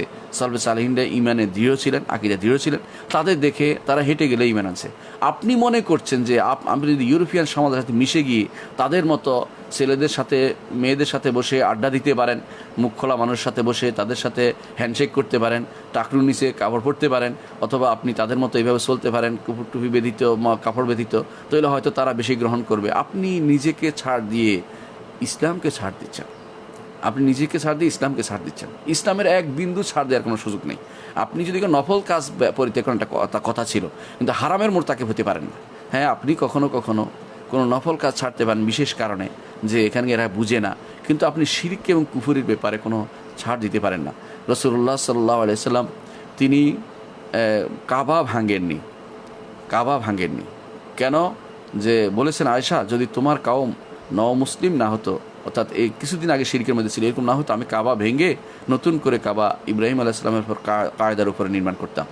কিন্তু তিনি রেখে দিয়েছেন সেটাই, কারণ এটার দ্বারা ক্ষতির তেমন কিছু নেই। কাবা তোয়াফ হবে, এর বাইরে দিয়ে তোয়াফ হচ্ছে একটুকুই। এর মধ্যে একটা উপকারও হয়েছে আলহামদুলিল্লাহ। মানুষ যারা কাবার ভিতরে ঢুকতে পারে না, তারা হাতিমে ঢুকলে, ভাঙ্গা অংশে ঢুকলে তারা কাবার ভিতরে ঢুকার মতো তারা নিজেদেরকে অনুভব করতে পারবে। রাসূলুল্লাহ সাল্লাল্লাহু আলাইহি ওয়াসাল্লাম একবার আয়েশা রাদিয়াল্লাহু আনহাকে বলেছেন, আয়েশা রাদিয়াল্লাহু যখন বললেন, ইয়া রাসূলুল্লাহ, আমি কাবার ভিতরে সালাত আদায় করতে চাই, রসুল তাকে হাতিমের ভিতরে নিয়ে গিয়ে বললেন যে এখানে পড়ো, এখানে পড়লে কাবার ভিতরে সালাত আদায় করা হয়ে যাবে। শিখিয়ে দিলেন যে এখানে পড়লে হবে। এটার মধ্যে হ্যাকমত রয়েছে আলহামদুলিল্লাহ। রাসূলুল্লাহ সাল্লাল্লাহু আলাইহি ওয়াসাল্লাম যদিও চেয়েছেন যে এটা একটা নফল কাজ হতো, যদি সুন্দরভাবে বানানো হতো, যদি ইব্রাহিম আলাইহিস সালাতু ওয়াস সালামের কায়দা তার এই যে ভিত্তির উপর প্রতিষ্ঠা করা হতো, আরও সুন্দর হতো, কিন্তু সেটা তিনি করেননি। কেন? যে এই নফল কাজ করতে গেলে মানুষের অন্তরে আরও বিভ্রান্তি তৈরি হবে। সুতরাং আমাদের যারা দাঁড়িয়ে আছে তাদের উচিত এই বিষয়গুলো দেখাও। যেই দেশে যেই সুন্নতটি এত বেশি প্রসারিত নয়, এবং যেটা না হলে ইসলামেরও কোনো ক্ষতি হবে না, বরং এটা বেশিরভাগই হচ্ছে যেটাকে বলা হয় তানাউর ফিল ইখতিলাফ, মতভেদ, যেখানে যেমন ইখতিলাফের মধ্যে তানাউর যেটাকে বলা হয়, বা বৈচিত্র্যময় মতভেদ, সেখানে আপনি বাড়াবাড়ি করবেন না। আমি বাড়াবাড়ি করি না, এতে কোনো সমস্যা নেই। কিন্তু যে জিনিসটা হারাম সেটার করা যাবে না, হারামের কাজ করা যাবে না। দুর্ভাগ্যবশত এদের মধ্যে, দাঁড়িয়েদের মধ্যে কাউকে দেখা যায় গান গাচ্ছে, এবং ইন্ডিয়ান গান গাচ্ছে কেউ। দুর্ভাগ্য, এটা দাওয়াতের চিহ্ন। ওটা কে কোন দিকে দাওয়াত হলো সেটাতে আপনি এটা দিয়ে কি বুঝাতে চাচ্ছেন? আপনি জিনিসটা হালাল করে দিলেন। এখন সে সবাই গাইবে গান, আপনার অনুসারে সবাই গান গাইতে থাকবে। এখন এরপরে কেউ দেখা যায় টাকরুন নিচে পড়ে হাঁটতেছেন, এখন সবাই টাকরুন নিচে, এটা হারাম, নিচে কোনো সন্দেহ নেই, এখন সবাই টাকরুন নিচে কাপড় পরে হাঁটতে থাকবে। এরপরে কেউ দেখা যায় যে নারীদের সাথে বসে আড্ডা দিচ্ছে, আপনি এখন নারীদের সাথে বসে আড্ডা দেন। হ্যাঁ, মনে করুন যে আমার তো অমুক হচ্ছে, আমার যেহেতু অনুসারে তার নারীদের সাথে বসে আড্ডা দেওয়া, নারীদের সাথে হ্যান্ডশেকও করে কেউ, নাউজুবিল্লাহ। আপনি হয়তো দেখে নারীর সাথে হ্যান্ডশেকও করবেন। আপনি দেখবেন তাদের মধ্যে কেউ দেখবেন তাদেরকে যে তারা আকিদার ব্যাপার নিয়ে হাসাহাসি করে। এরপর আপনার কাছে আকিদা যখন বলবো, আপনি আকিদা কি দরকার, অথচ আকিদা হচ্ছে মেইন। আপনি বলতে পারেন শব্দটা আছে কিনা, শব্দটাও আছে, আমরা এটা আমাদের বিভিন্ন দার্সে তুলে ধরেছি, আপনি পাবেন যে শব্দটাই আসলে কোরআনেরই শব্দ, হাদিসেরই শব্দ, হাদিস থেকে সরাসরি আছে, লা ইয়াতাকিদুহুন্না সরাসরি শব্দটা আছে, এবং সুনান দারমিতে হাদিসটা এসেছে, যেখানে আকিদা শব্দটি, এতেকাদ করা শব্দটি হাদিসে আসছে, সেখানে হাদিসটা যারা অস্বীকার করে তারা হাদিসকে অস্বীকার করছে। সুতরাং না জেনে জানা উচিত, না জানলে কোথায় আছে, কিন্তু তাই বলে আপনি অস্বীকার করতে পারেন না যে আকিদা শব্দটি নেই। আর আকিদা শব্দটা ব্যাপক শব্দ, এটা না হয়ে আপনি এর বিপরীতে ঈমান বলেন, একই কথা হলো। আপনি যদি বলেন তার তাওহীদ বলেন, একই কথা হবে। সেগুলি গুরুত্ব না দিয়ে আমি দুনিয়ার মোটিভেশনাল স্পিকারদের পিছনে ঘুরেছি, তাদের দ্বারা মোটিভেশনাল জিনিসটা ভালো, এতে কোনো সন্দেহ নেই, কিন্তু মোটিভেশনাল যদি আকিদার পরে হয় সেটা ভালো হবে। আকিদা না থেকে শুধুমাত্র মোটিভেশনাল হলে অনেক হিন্দু বৌদ্ধ থেকেও আপনি মোটিভেশন দেখতে পাবেন। তারা চোখের পানিতে ভেসে যাচ্ছে যখন তারা মূর্তির সামনে দাঁড়ায় হিন্দুদের, যখন আপনি দেখতে পাবেন একজন বৌদ্ধের সামনে দাঁড়িয়ে কাঁদতেছে, চোখের পানি ফেলতেছে। আমি কত মানুষকে দেখেছি শ্রীলঙ্কাতে, বিভিন্ন দেশে আমি কত খ্রিস্টানকেও দেখেছি সে চোখের পানি ফেলতেছে। এর অর্থ হচ্ছে তার তো কোনো একটা বক্তৃতা শুনে চোখের পানি ফেলছে, মোটিভেশনাল তারাও দিচ্ছে।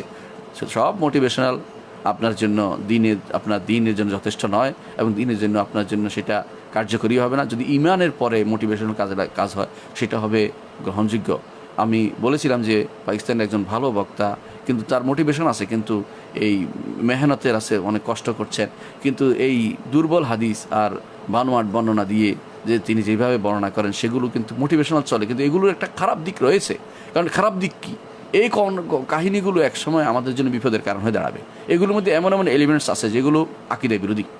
আকিদা বিরোধী এলিমেন্টসগুলো আমাদের জন্য বিরাট বিপদ হয়। পরবর্তীতে কেউ জিজ্ঞাসা করে অমুকে এটা বলেছে, আপনি কি বলেন? এখন আমি না ওনার বিরুদ্ধে বলতে পারছি, না ওটাকে খণ্ডাইতে পারছি, এখন আমাকে বলতেই হচ্ছে যে এটা সেটা কুফুরি বা শিরকি সরাসরি কথা বলতে হচ্ছে। তখন বলে যে আপনি মানুষকে কাফের বানাচ্ছেন। আরে আমি তো কাউকে কাফের বানাইনি। একজন মানুষ নিজে ভুল করে কুফুরিতে লিপ্ত হচ্ছে, তাকে তো সাবধান করা দরকার। আমি তাকে সাবধান করি না, তাকে এই জন্য কিছু বলিনি, আমি তো বলছি এই কাজটা কুফুরি হচ্ছে। সুতরাং আপনার আমার উচিত কোনো মানুষ কার থেকে এলেম নেব, কার সাথে চলবো, কার বিষয়ে জ্ঞান অর্জন এটা জানতে হবে। দুনিয়ার মানুষ কিন্তু এত বোকা নয়। দুনিয়ার মানুষ কিন্তু দুনিয়ার ব্যাপারে সবই বুঝে। দুনিয়ার ব্যাপারে সে বুঝে কার থেকে সত্য জিনিসটা নেওয়া যাবে, মিথ্যা জিনিস কেউ নিতে চায় না। কেউ যদি বলে যে আমি মাছ কিনবো বাজারে, সে এমন লোকের থেকে কিনে না যে পচা মাছ বেচে, তা ভালো মানুষের কাছে যায় যে আমার এই ভালো মাছ দিবে, তার কাছে যায়, বিশ্বস্ত মানুষটার কাছে যায়। আপনি বিশ্বস্ত মানুষ খুঁজেন, পেয়ে যাবেন। আপনি সে হাসি হেসে কথা বললেই আপনি তার থেকে নিতে পারবেন না। সে আপনাকে সুন্দর কথা সারাক্ষণ পা জুয়ে সালাম করে, অথবা নাউজুবিল্লাহ, এটা তো না যায় না, তারপরেও অথবা আপনাকে দেখলেই তিনি এগিয়ে আসে, দৌড়াতে থাকে, এটা দেখলেই আপনি খুশি হয়ে যাবেন না।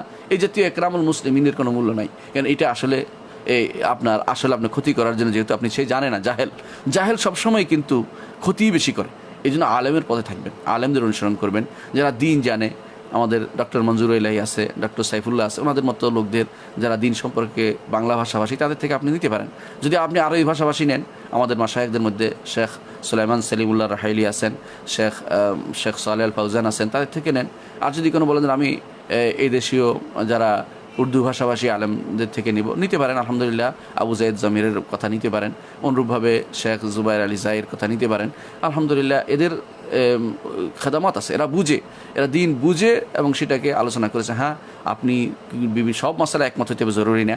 আপনি যখন দেখবেন যে এই মশালাতে ছাড় আছে, অর্থাৎ নফল মশালা, সেই ছাড় দিবেন। আর যেখানে দেখবেন যে এটা সহি আকিদার, এটা নিতেই হবে, সেখানে কোনো রকমের ছাড় দেওয়া যাবে না।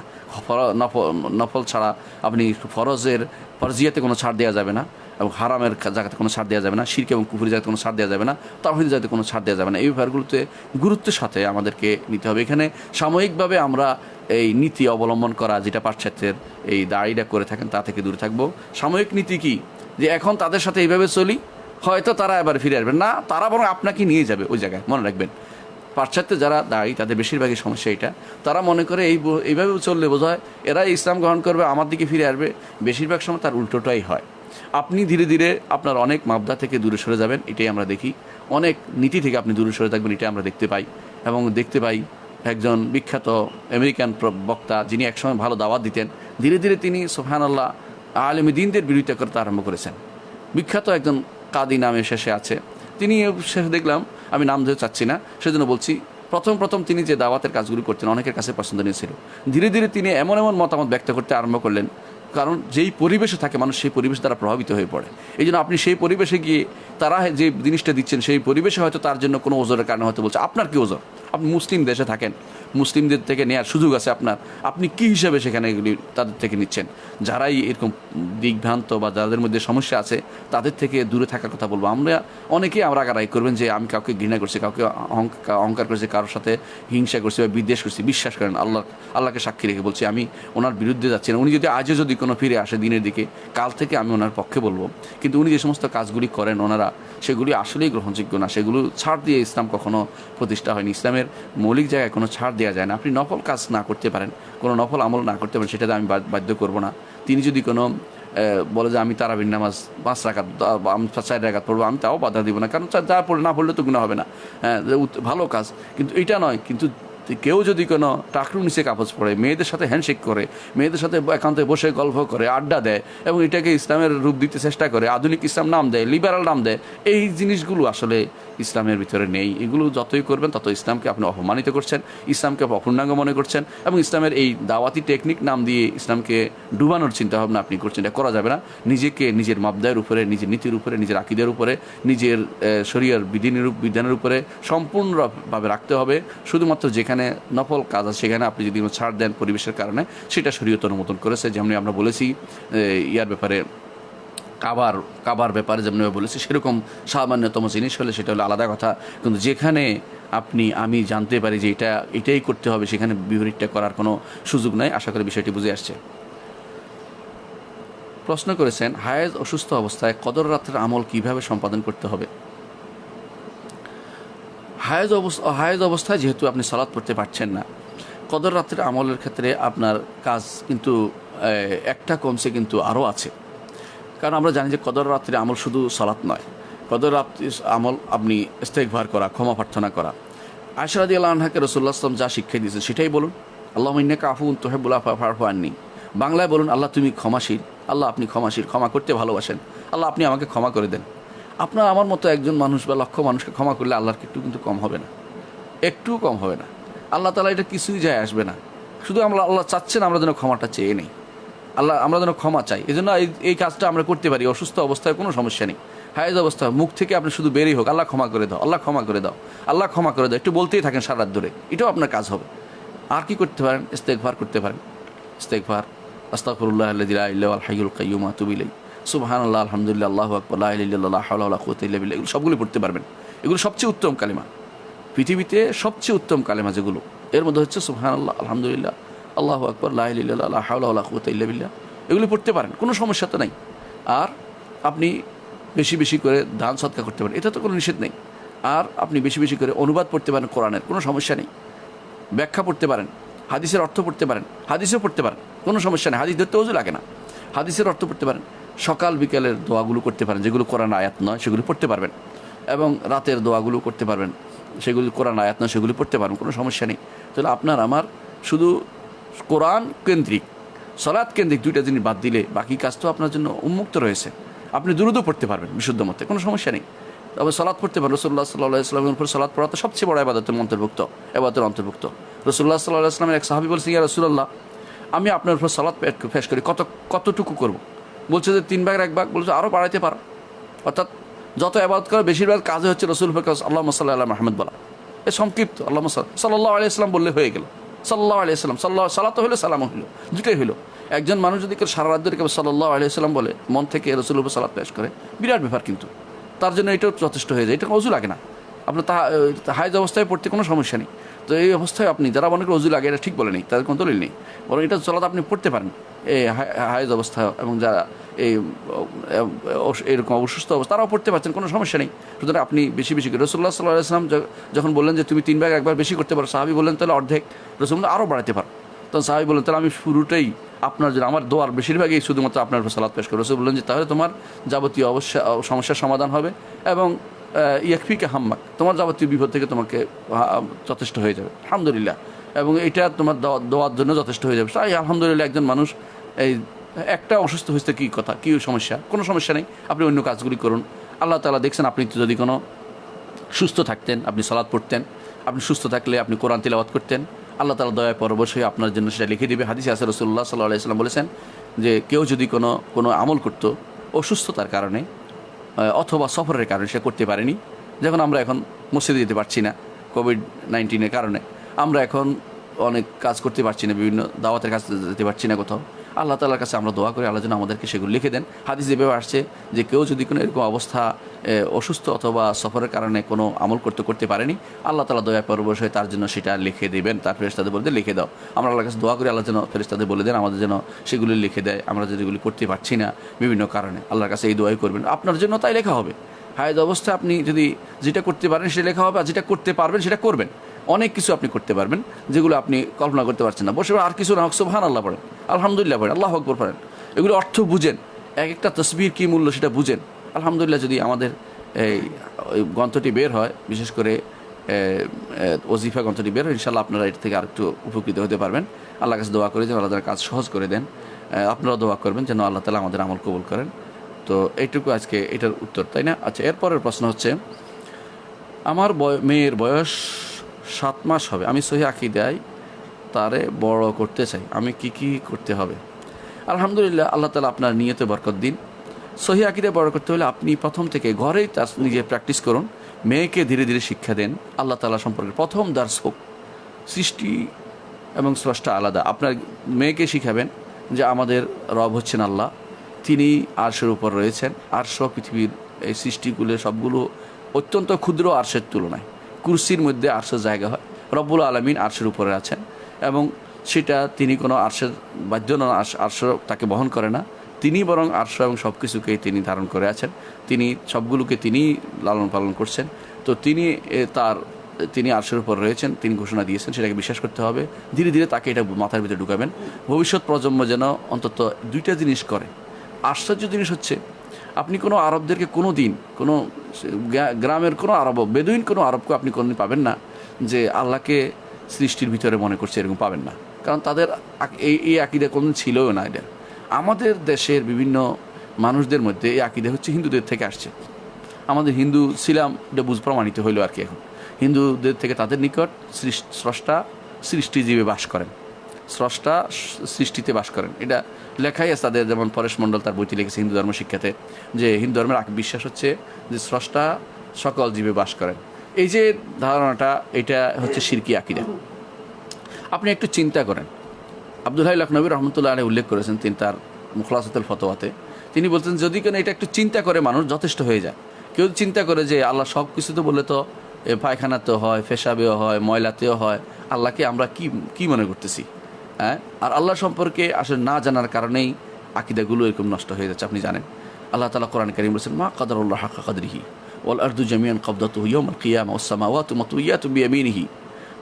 আল্লাহকে তারা আল্লাহ সম্পর্কে সঠিক ধারণাই তারা পায়নি, আল্লাহকে তারা সঠিক সম্মান দিতে জানেনি, আল্লাহ সম্পর্কে সঠিক বিশ্বাস তাদের আসেই নেই। ওয়াল আরদু জামিআন কবদাতুহু ইয়াওমাল কিয়ামা, যত জমিন আছে সবগুলি আল্লাহর মুষ্টির ভিতরে থাকবে, আর আসমান সমূহ তার হাতের ভাঁজ করা থাকবে। যেই স্রষ্টা এত মহান, এত বড়, এত শক্তিধর, সেই স্রষ্টাকে আমি সৃষ্টির ভিতরে মনে করে বসে আছি। আরে সৃষ্টি যখন ছিল না তখনও তো আমার স্রষ্টা ছিলেন, যখন এই সৃষ্টি পৃথিবী ছিল না তখন তো আমার স্রষ্টা ছিলেন। তাহলে আপনি কেন সেটা মনে করছেন তিনি তার সত্তার ভিতরে সেগুলি সৃষ্টি করেছেন? কেন বলছেন? আপনি কী জন্য সেটা বলছেন? কোত্থেকে দলিল আপনি পেয়েছেন? আপনি শরিয়া বিরোধী কাজ কেন করছেন? ইমাম আবু হানিফা রহমতুল্লাহ আলাইকে জিজ্ঞাসা করা হয়েছিল যে এই যে আল্লাহ তাআলা বলছেন আমি সবার সাথে আছি, তিনি বললেন যে এর অর্থ হচ্ছে তুমি বলে থাকো যে আমি সফর করেছি, চাঁদও আমার সাথে সফর করেছে, চাঁদ তো আপনার গায়ের সাথে লেগে নেই।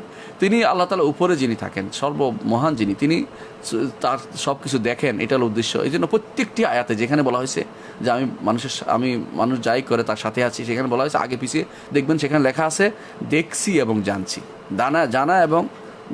জানা এবং দেখার মধ্যে এবং সাহায্য সহযোগিতার মধ্যে আল্লাহ তাআলা ইমানদারদের, নেককারদের সাথে আছেন, আর জানা এবং দেখার মধ্যে সবার সাথে আছেন, তিনি জানছেন এবং দেখছেন আরশের উপর থেকেই। এটাই বিশ্বাস প্রথম ঢুকাতে হবে তার মধ্যে। এরপরে আপনি তাকে ধীরে ধীরে প্রথমে দিবেন আকীদার মূল দর্শগুলো, যেমন আহলুস সুন্নাত ওয়াল জামাতের আকীদার বইটি। এর চেয়ে যখন ছেলে মেয়ে পড়তে পারবে, বড় হবে, তখন তাকে আপনি মাশায়েখুল হারামাইনের যে আলেমদের বই দিবেন। বিশেষ করে তাদেরকে তৈরি করতে হলে আপনাকে অবশ্যই ওই আলেমদের গ্রন্থ যারা ইতিহাসে প্রসিদ্ধ যারা আলেম তাদের গ্রন্থকে থেকে দিতে হবে। পরবর্তী যারা আসছে তাদের দিগ্ভ্রান্ত তাদের বই থেকে দিবেন না। আপনি কোরআনের বুখারীর যে সমস্ত আকীদার উল্লেখ আছে সেখান থেকে নেবেন। আলহামদুলিল্লাহ কোরআনে কারীম থেকে আকীদা তুলে ধরবেন, যারা সহিহ আকীদার হিসেবে তাফসীর করেছে ইবনে কাসির, সেখান থেকে তুলে ধরতে পারেন, তার জন্য পড়তে বলবেন। তারপরে ইমামদের কথা থেকে তাদের জন্য দলিল দিবেন। পরবর্তী যারা বিভ্রান্ত হয়েছে তাদের থেকে কোনো দলিল দিবেন না। যারা গ্রিক দর্শন দ্বারা প্রভাবিত হয়ে বিভিন্ন রকমের হাদেসার গায়রে হাদেসার জাওহার বা হাইয়েজ বা এই জাতীয় ফালতু জিনিস নিয়ে যারা সময় নষ্ট করেছে, যা সাহাবায়ে কেরাম কোনোদিন বলেননি, উচ্চারণ করেননি, সেগুলি দিয়ে যারা বিভ্রান্ত হয়, এই সমস্ত দর্শন শাস্ত্রের কোনো কিছু দিয়ে আপনার সন্তানকে সেগুলো থেকে ঘৃণা তৈরি করে দিবেন আগে থেকেই, যাতে করে সেগুলো কোনো প্রয়োজন না হয়। আলহামদুলিল্লাহ আমাদের আলেমরা এগুলোর প্রয়োজন অনুভব করেননি, সোনালী যুগের আলেমরা, এখনও সেগুলোর প্রয়োজন হবে না। আপনার মেয়েকে সেভাবে তৈরি করুন আলহামদুলিল্লাহ, আর পরিবেশটা ভালো রাখুন। আপনি তাকে সহিহ আকীদার কোনো প্রতিষ্ঠানে দিন, যেখানে মেয়েদের আলাদা আছে সেখানে পড়াবেন, আর যেখানে ছেলেদের মেয়েদের আছে একসাথে এখানে কখনো পড়াবেন না, সেখান থেকে সে ক্ষতিগ্রস্ত হবে। সুতরাং সেইভাবে তাকে বড় করে তুলুন। ইনশাআল্লাহ আপনি আপনার নিজে যেহেতু সহিহ আকীদা, সেটা সহিহ আকীদার জিনিসটা বুঝবেন, জানবেন, বই চয়ন করবেন। এখন অনেক আলেমে আলহামদুলিল্লাহ বই লিখে, ছোটো ছোটো বই লিখেছেন, সেগুলো তাদের জন্য উপযোগী। আর ছোটো কাল থেকে তাদেরকে দোয়ার শিক্ষা দিবেন এবং আল্লাহ তাআলার নামগুলো এবং তার নামের অর্থগুলো শিক্ষা দিবেন। রাসূলুল্লাহ সাল্লাল্লাহু আলাইহি ওয়াসাল্লামের আদর্শ কী সেটা শিক্ষা দিবেন। রাসূলুল্লাহ লা ইলাহা ইল্লাল্লাহর অর্থ কী, সেটার রোকন কী, শর্তকে শিক্ষা দিবেন। মুহাম্মদুর রাসূলুল্লাহ সাল্লাল্লাহু আলাইহি ওয়াসাল্লামের এইটা বলার অর্থ কী এবং এটার রোকনগুলি কী সেগুলি শিক্ষা দিবেন। ইনশাআল্লাহ এর মাধ্যমে আপনার মেয়ে সহিহ আকীদায় বড় উঠবে। ঈমান কীভাবে ধ্বংস হয় সেটা শিক্ষা দিবেন, ঈমান কীভাবে হয় সেটা শিক্ষা দিবেন। এগুলি গুরুত্বপূর্ণ এলিমেন্টস। আর ইসলামের পরিধি কতটুকু শিক্ষা দিবেন, এর মাধ্যমে ইনশাআল্লাহ সে সহিহ আকীদায় বড় হতে পারবে। প্রশ্ন করেছেন, আমার কোনো সন্তান নাই, আমার ওয়াইফের নামে সম্পত্তি আছে, আমি জীবিত অবস্থায় ওয়াইফ মারা গেলে সম্পত্তি কে পাবে? আমরা দুইজন মারা গেলে সম্পত্তি কে পাবে? আপনাদের কোনো সন্তান নেই, আপনার ওয়াইফের নামে সম্পত্তি আছে, তো তিনি যদি আপনার আগে মারা যায় আপনি এটার অর্ধেক পেয়ে যাবেন। বাকি অর্ধেক আপনার ওয়াইফের ভাই বোন অথবা ভাই বোন জাতীয় লোকেরা পেয়ে যাবে। আপনার ওয়াইফের ভাই বোনরা, মানে ওই ওয়াইফের অর্থাৎ আপনার শ্বশুরালের দিকে চলে যাবে, আর এদিকের কেউ পাবে না। আর এদিকের কেউ অর্থাৎ আপনার ভাতিজা ভাস্তি বা আপনার বাবা মা, ওরা কেউ পাবে না। এটা ওইদিকে চলে যাবে, যেহেতু এটা মৃত উনি এবং ওনার মায়া বাবার দিকে চলে যাবে, ডাইভার্ট হবে। অর্ধেক আপনি পাবেন যদি আপনার ওয়াইফ আপনার আগে মারা যায়। আর যদি আপনি মারা যান তাহলে আপনার ওয়াইফের সম্পত্তি আপনি কিছুই পাবেন না। আপনার ওয়াইফের পুরো সম্পত্তিটাই তার পিতামাতা অর্থাৎ আপনার শ্বশুরালয়ের দিকে চলে যাবে। সেখানে তার মেয়েরা তার যদি কোনো আর বাবা মা থাকলে পাবে, বাবা মা না থাকলে যদি কোনো ভাই থাকে ভাই পাবে, ভাই না থাকলে ভাইতে যারা পাবে, এভাবে তারা পেয়ে যাবে। আপনার এদিকে কেউ পাবে না সেখানে। এই জন্য আমি অনেককেই বলি, আপনি বউয়ের নামে সম্পত্তি কিনবেন না, আপনার নিজের নামে কিনবেন। এই জন্য কারণ এটা আরেক গোষ্ঠীতে চলে যায়। বউয়ের নামে সম্পত্তি কিনবেন না, আপনি নিজের নামে কিনবেন, কারণ এটা অন্যদিকে চলে যায়। বউয়ের নামে আপনি যা দিবেন দিয়েই দিবেন, সম্পত্তি কিনবেন না, কারণ এটা পরে ভুল হয়ে যায়। কারণ সেই সম্পত্তির তো আপনি মালিক থাকেন না, সেটা অন্যদিকে চলে যায় এবং এটার কারণে অনেকে বঞ্চিত করা হয়। আপনি নিজের নামে সম্পত্তি রাখুন, মৃত্যু নিজে খরচ করে নিজে মারা যান, এরপরে সেটা বণ্টিত হবে শরীয়ত মোতাবেক। এটা শরীয়তের বিধান। আপনি দয়া করে ওনার নামে কিনছেন আপনার ভাইকে বঞ্চিত করার জন্য, আপনার কাউকে বঞ্চিত করার জন্য আপনি হারাম কাজ করছেন। এটা করা যাবে না, এই জন্য এটা করা যাবে না। তাহলে বুঝতে পারছেন যে কীভাবে কে পাবে। আর যদি দুজনে মারা যান, আপনি যেটা বলেছেন, আপনার মৃত্যুর সাথে যেহেতু সম্পত্তির সাথে জড়িত না, আপনার মৃত্যু আর তার মৃত্যু একই কথা। অর্থাৎ সে যদি মারা যায় আর আপনি আগে মরলেন বা সে পরে মারা গেল, অথবা আপনি দুজনে একসাথে মরে গেলেন কোনো কারণে, তাহলেও একসাথে মরা তো শুধু খুব কমই হয়। তারপরে যদি কেউ মেরে ফেললো একসাথে গুলি দিয়ে, আলাদা মশালা। তো এরকম অবস্থায়ও কিন্তু আপনি কিছু পাবেন না, সেটা অন্যদিকে চলে যাবে আপনার ওয়াইফের সম্পত্তি। সেটা মনে রাখতে হবে আমাদেরকে। রমজান মাসে আল্লাহর নবী কখন তারাবি সালাত আদায় করত? দেখুন, রমজানের মাসে এশার পরে তিনি সালাত আদায় করেছেন, স্পষ্ট হাদিস দ্বারা সাব্যস্ত। 3 দিন তিনি এশার পর থেকে শুরু করে শেষ রাত্র পর্যন্ত তিনি আদায় করেছেন। এটা হচ্ছে বিশুদ্ধতম মত। রাসূলুল্লাহ সাহাবায়ে কেরাম বললেন, হাত্তা খাসিনা ফালাহ, আমরা তো সেহরি খাওয়াতে পারবো না, ভয় পাচ্ছিলাম। আমরা ভয় পাচ্ছিলাম যে সেহরি খাওয়ার সময় বোধ হবে না। এই জন্য তিনি রমজান মাসে তিনি প্রথম রাত্রি থেকে শুরু করে শেষ রাত্র পর্যন্ত পড়েছেন। এই রাত্রগুলোতে অনেক লম্বা কেরাত তিনি পড়েছেন। সাহাবায়ে কেরাম বললেন যে আমরা কুন্না নাত্তাকে আলাইসি, আমরা ভর দিতাম লাঠিতে, এত এত দাঁড়াতে পারতাম না, এত কষ্ট হচ্ছিল। এর অর্থ হচ্ছে তিনি অনেক লম্বা টাইম নিয়ে একটা রাকাত দিয়েছেন। কিন্তু এটাকে অনেক কষ্টকর হওয়ার কারণ রাসূলুল্লাহ সাল্লাল্লাহু আলাইহি ওয়াসাল্লাম, যিনি উম্মতের জন্য সবচেয়ে বেশি দরদি, নিজের চেয়েও একজন ব্যক্তি যা জানে না তার থেকেও তার জন্য রাসূলুল্লাহ সাল্লাল্লাহু আলাইহি ওয়াসাল্লাম বেশি দরদি, তিনি এই কাজটির দেখিয়ে দিয়েছেন। তিনি বলেছেন, তিনি উম্মতের জন্য দরদি হিসেবে তিনি বলে দিয়েছেন, যে কেউ ইমামের সাথে দাঁড়াবে ইমাম প্রত্যাবর্তন করা পর্যন্ত ইমাম তার সালাত কিয়ামুল লাইল লেখা হয়ে যাবে। এই জন্য আপনি ইমামের সাথে দাঁড়াবেন। রাসূলুল্লাহ সাল্লাল্লাহু আলাইহি ওয়াসাল্লাম যেহেতু প্রথম রাত্রি দাঁড়িয়েছেন রমজান মাসে শেষ রাত্রি পর্যন্ত, আপনি প্রথম রাত থেকে শেষ যতক্ষণ পারেন দাঁড়াবেন। এটাকে প্রথম রাত্রিতে দাঁড়াইলেই শুধুমাত্র আপনার এই তারাবির সালাত এটা হবে, পরে দাঁড়ালে হবে না, এটা কিন্তু না। অর্থাৎ আপনি প্রথম রাত দাঁড়ালে তারাবি হবে, সাথে তাহাজ্জুদ হবে, দুইটা নাম ভিন্ন, দুইটাই কিন্তু কিয়ামুল লাইল। আমরা এখন শব্দটাতে ফিরে যাই, মূল জিনিসটা সলাতুল লাইলে মাসনা ও মাসনা, রাসূল বলেছেন রাতের সালাত দুই দুই রাকাত করে। আর এটাতে আবার মুস্তালাহ শারঈতে ফিরে যাই, সেটাতে কি কিয়ামুল লাইল মান কামা রমাদানা ঈমানান ওয়া ইহতিসাবান গুফিরা লাহু মা তাকাদ্দামা মিন যামবি। রাসূলুল্লাহ সাল্লাল্লাহু আলাইহি ওয়াসাল্লাম যেটা বলেছেন যে কিয়ামুল লাইল, সালাতুল লাইল এটা বেশি বলেছেন। রাসূল মুখ থেকে সালাত তারাবি বেশি বের হয়নি, তারাবি বেরেছে আরাম করে পড়তে, এই জন্য তারা তারাবি বলেছেন। তারবিহা ছিল তাদের। কিছুক্ষণ পরে বসে তারা, মক্কার লোকেরা বেশিক্ষণ তোয়াফ করতো, 4 রাকাত পড়ে একবার তোয়াফ করতো। মদিনার লোকেরা দেখছে যে 4 রাকাত পরে তোয়াফ করাচ্ছে, আমরা বেশি বেশি কোনো অন্য সালাত আদায়, তারা একটু বাড়িয়ে দিল, সেইভাবে তারা বেশি সালাত আদায় করতো। কেউ 40 রাকাত, কেউ 43 রাকাতও পড়তো, 44 রাকাতও, মানে এরকম যত বেশি পারতো তারা পড়তো। তো এইটাতে তারা নিষেধ মনে করতো না। বস্তুত রাতের সালাতে কোনোটাই নিষিদ্ধ না। কেউ 8 পড়বে, এটা তো কোনো সমস্যা নেই, কেউ 20 পড়বে, এটা তো সমস্যা নেই, কেউ 40 পড়বে, এটা তো সমস্যা নেই। তবে এইটাই পড়তে হবে, 8ই পড়তে হবে, বা 21ই পড়তে হবে, 20ই পড়তে হবে, বা আমার 40ই পড়তে হবে, এই নির্ধারণ করার জন্য কোনো সুস্পষ্ট কোনো প্রমাণ নেই। রাসূলুল্লাহ সাল্লাল্লাহু আলাইহি ওয়াসাল্লাম যেটা করেছেন, সেটা যদি কেউ বলে যে আমি 8ই পড়বো, রাসূল 8 পড়েছেন, তাহলে রাসূলুল্লাহ সাল্লাল্লাহু আলাইহি ওয়াসাল্লাম যেভাবে পড়েছেন সেভাবে পড়ুন, আলহামদুলিল্লাহ, সেটা সুন্নাহ মোতাবেক হবে। কিন্তু 8 গণলে অন্যদের মতো যারা 20 গণে, সেদের মতো শুধু গণা যেন উদ্দেশ্য না হয়। কারণ রাসূলুল্লাহ সাল্লাল্লাহু আলাইহি ওয়াসাল্লাম রাতের সালাতের গণাটাকে তিনি কোনো দ্বারস্থে নেননি। হ্যাঁ, তিনি 8 পড়তেন, যদি 8 পড়তে পারেন তার মতো সুন্দর করে আলহামদুলিল্লাহ। আর যদি কোনো বেশি পড়তে পারেন, বেশি পড়েন, তাহলে কোনো সংখ্যা নির্ধারণ করবেন না, যত বেশি পারেন তত পড়তে পারবেন। এই জন্য রাসূলুল্লাহ সাল্লাল্লাহু আলাইহি ওয়াসাল্লাম কখন পড়ছেন এটা বলেছি, আলহামদুলিল্লাহ তিনি প্রথম এশার পর থেকে তিনি পড়েছেন, এটা হাদিসে আছে। কোনো সময় তিনি পরেও আসছেন, হাদিসে আসছে যে তিনি বের হতেন। এর অর্থ হচ্ছে তিনি একবার ঘরে চলে যেতেন, আবার বের হতেন, তাহলে বোঝা গেল তিনি আর একটু পরেও পড়তেন। তো সুতরাং এশার সাথে লাগিয়েই পড়তে হবে, এটা জরুরি না একটু পরেও পড়লে হবে। অনেকে দেখা যায় যে এশার সাথে পড়ে তাড়াতাড়ি করে এরপর বসে বসে আড্ডা দিচ্ছেন, বড় বড় এই বাক্স সামনে খুলে বসে আছেন, এইগুলির দিকে তাকিয়ে আছেন। তো উনি তো আসলে ইবাদতের মধ্যে লিপ্ত হননি। তো রাসূলুল্লাহ সাল্লাল্লাহু আলাইহি ওয়াসাল্লাম যে উদ্দেশ্য ছিল কিয়াম ও রমাদান, সেটা হয়নি। আপনি হয় ইবাদত করবেন না ঘুমাবেন, কোনো একটা কাজ করবেন, কিন্তু গুনার কাজে রাত্রি জাগরণ করবেন, এটা কিন্তু শরীয়ত অনুমোদন করে না। প্রশ্ন করেছেন আমরা যে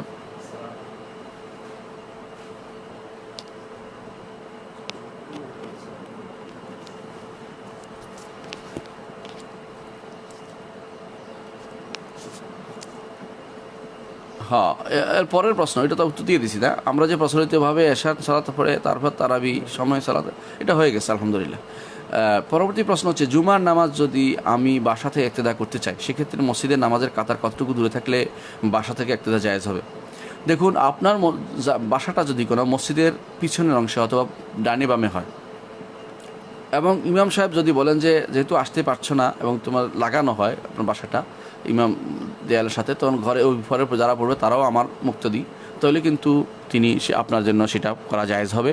যদি সেটা লাগানো হয়, লাগোয়া হয়, এবং তাদের মধ্যে কোনো পার্থক্য না থাকে, আর জানালা থাকে, দেখা যায় একে অপরকে এবং শোনা যায়, তাহলে আপনি সেটা করতে পারবেন, কোনো সমস্যা নেই। শর্ত হচ্ছে একটাই, যে এর মাঝখানে কোনো এমন কোনো রাস্তা থাকতে পারবে যেটা সাধারণ আলাদা করে দিয়েছে। এটা হচ্ছে হানাফিদের মত, যে আলাদা রাস্তা থাকতে পারবে বা নদী থাকতে পারবে না, বা আলাদা বোঝা যায় এমন কোনো বড় রাস্তা থাকতে পারবে না। হ্যাঁ, হাম্বলীদের মত হচ্ছে যে এটা ইমাম সাহেব নিলেই হবে।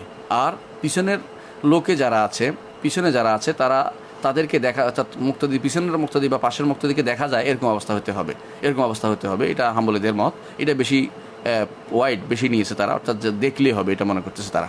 হ্যাঁ, কিন্তু বিশুদ্ধতম মত হচ্ছে যে এই মসজিদের হুকুমের ভিতরে আসতে হবে, ইমাম সাহেব তাকে তার মুক্তাদি হিসেবে গ্রহণ করতে হবে, এবং মাঝখানে কোনো চলাফেরার রাস্তা থাকবে না, বরং হ্যাঁ মানুষ চলতে পারবে, কোনো সমস্যা নেই, রাস্তা হিসেবে তৈরি হবে না, বা কোনো নদী হয়তো পড়া হবে না, বা কোনো আরেকটা বিল্ডিং থাকতে পারবে না, বা আরেকটা কোনো বাধা থাকতে পারবে না।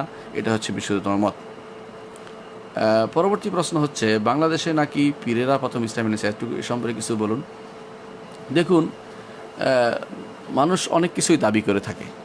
পীরেরা ইসলাম এনেছে আমরা এটা অস্বীকার করছি না, কিন্তু যাদেরকে আপনি পীর বলছেন তারা কি পীর ছিল কিনা, এটা হলো মূল কথা।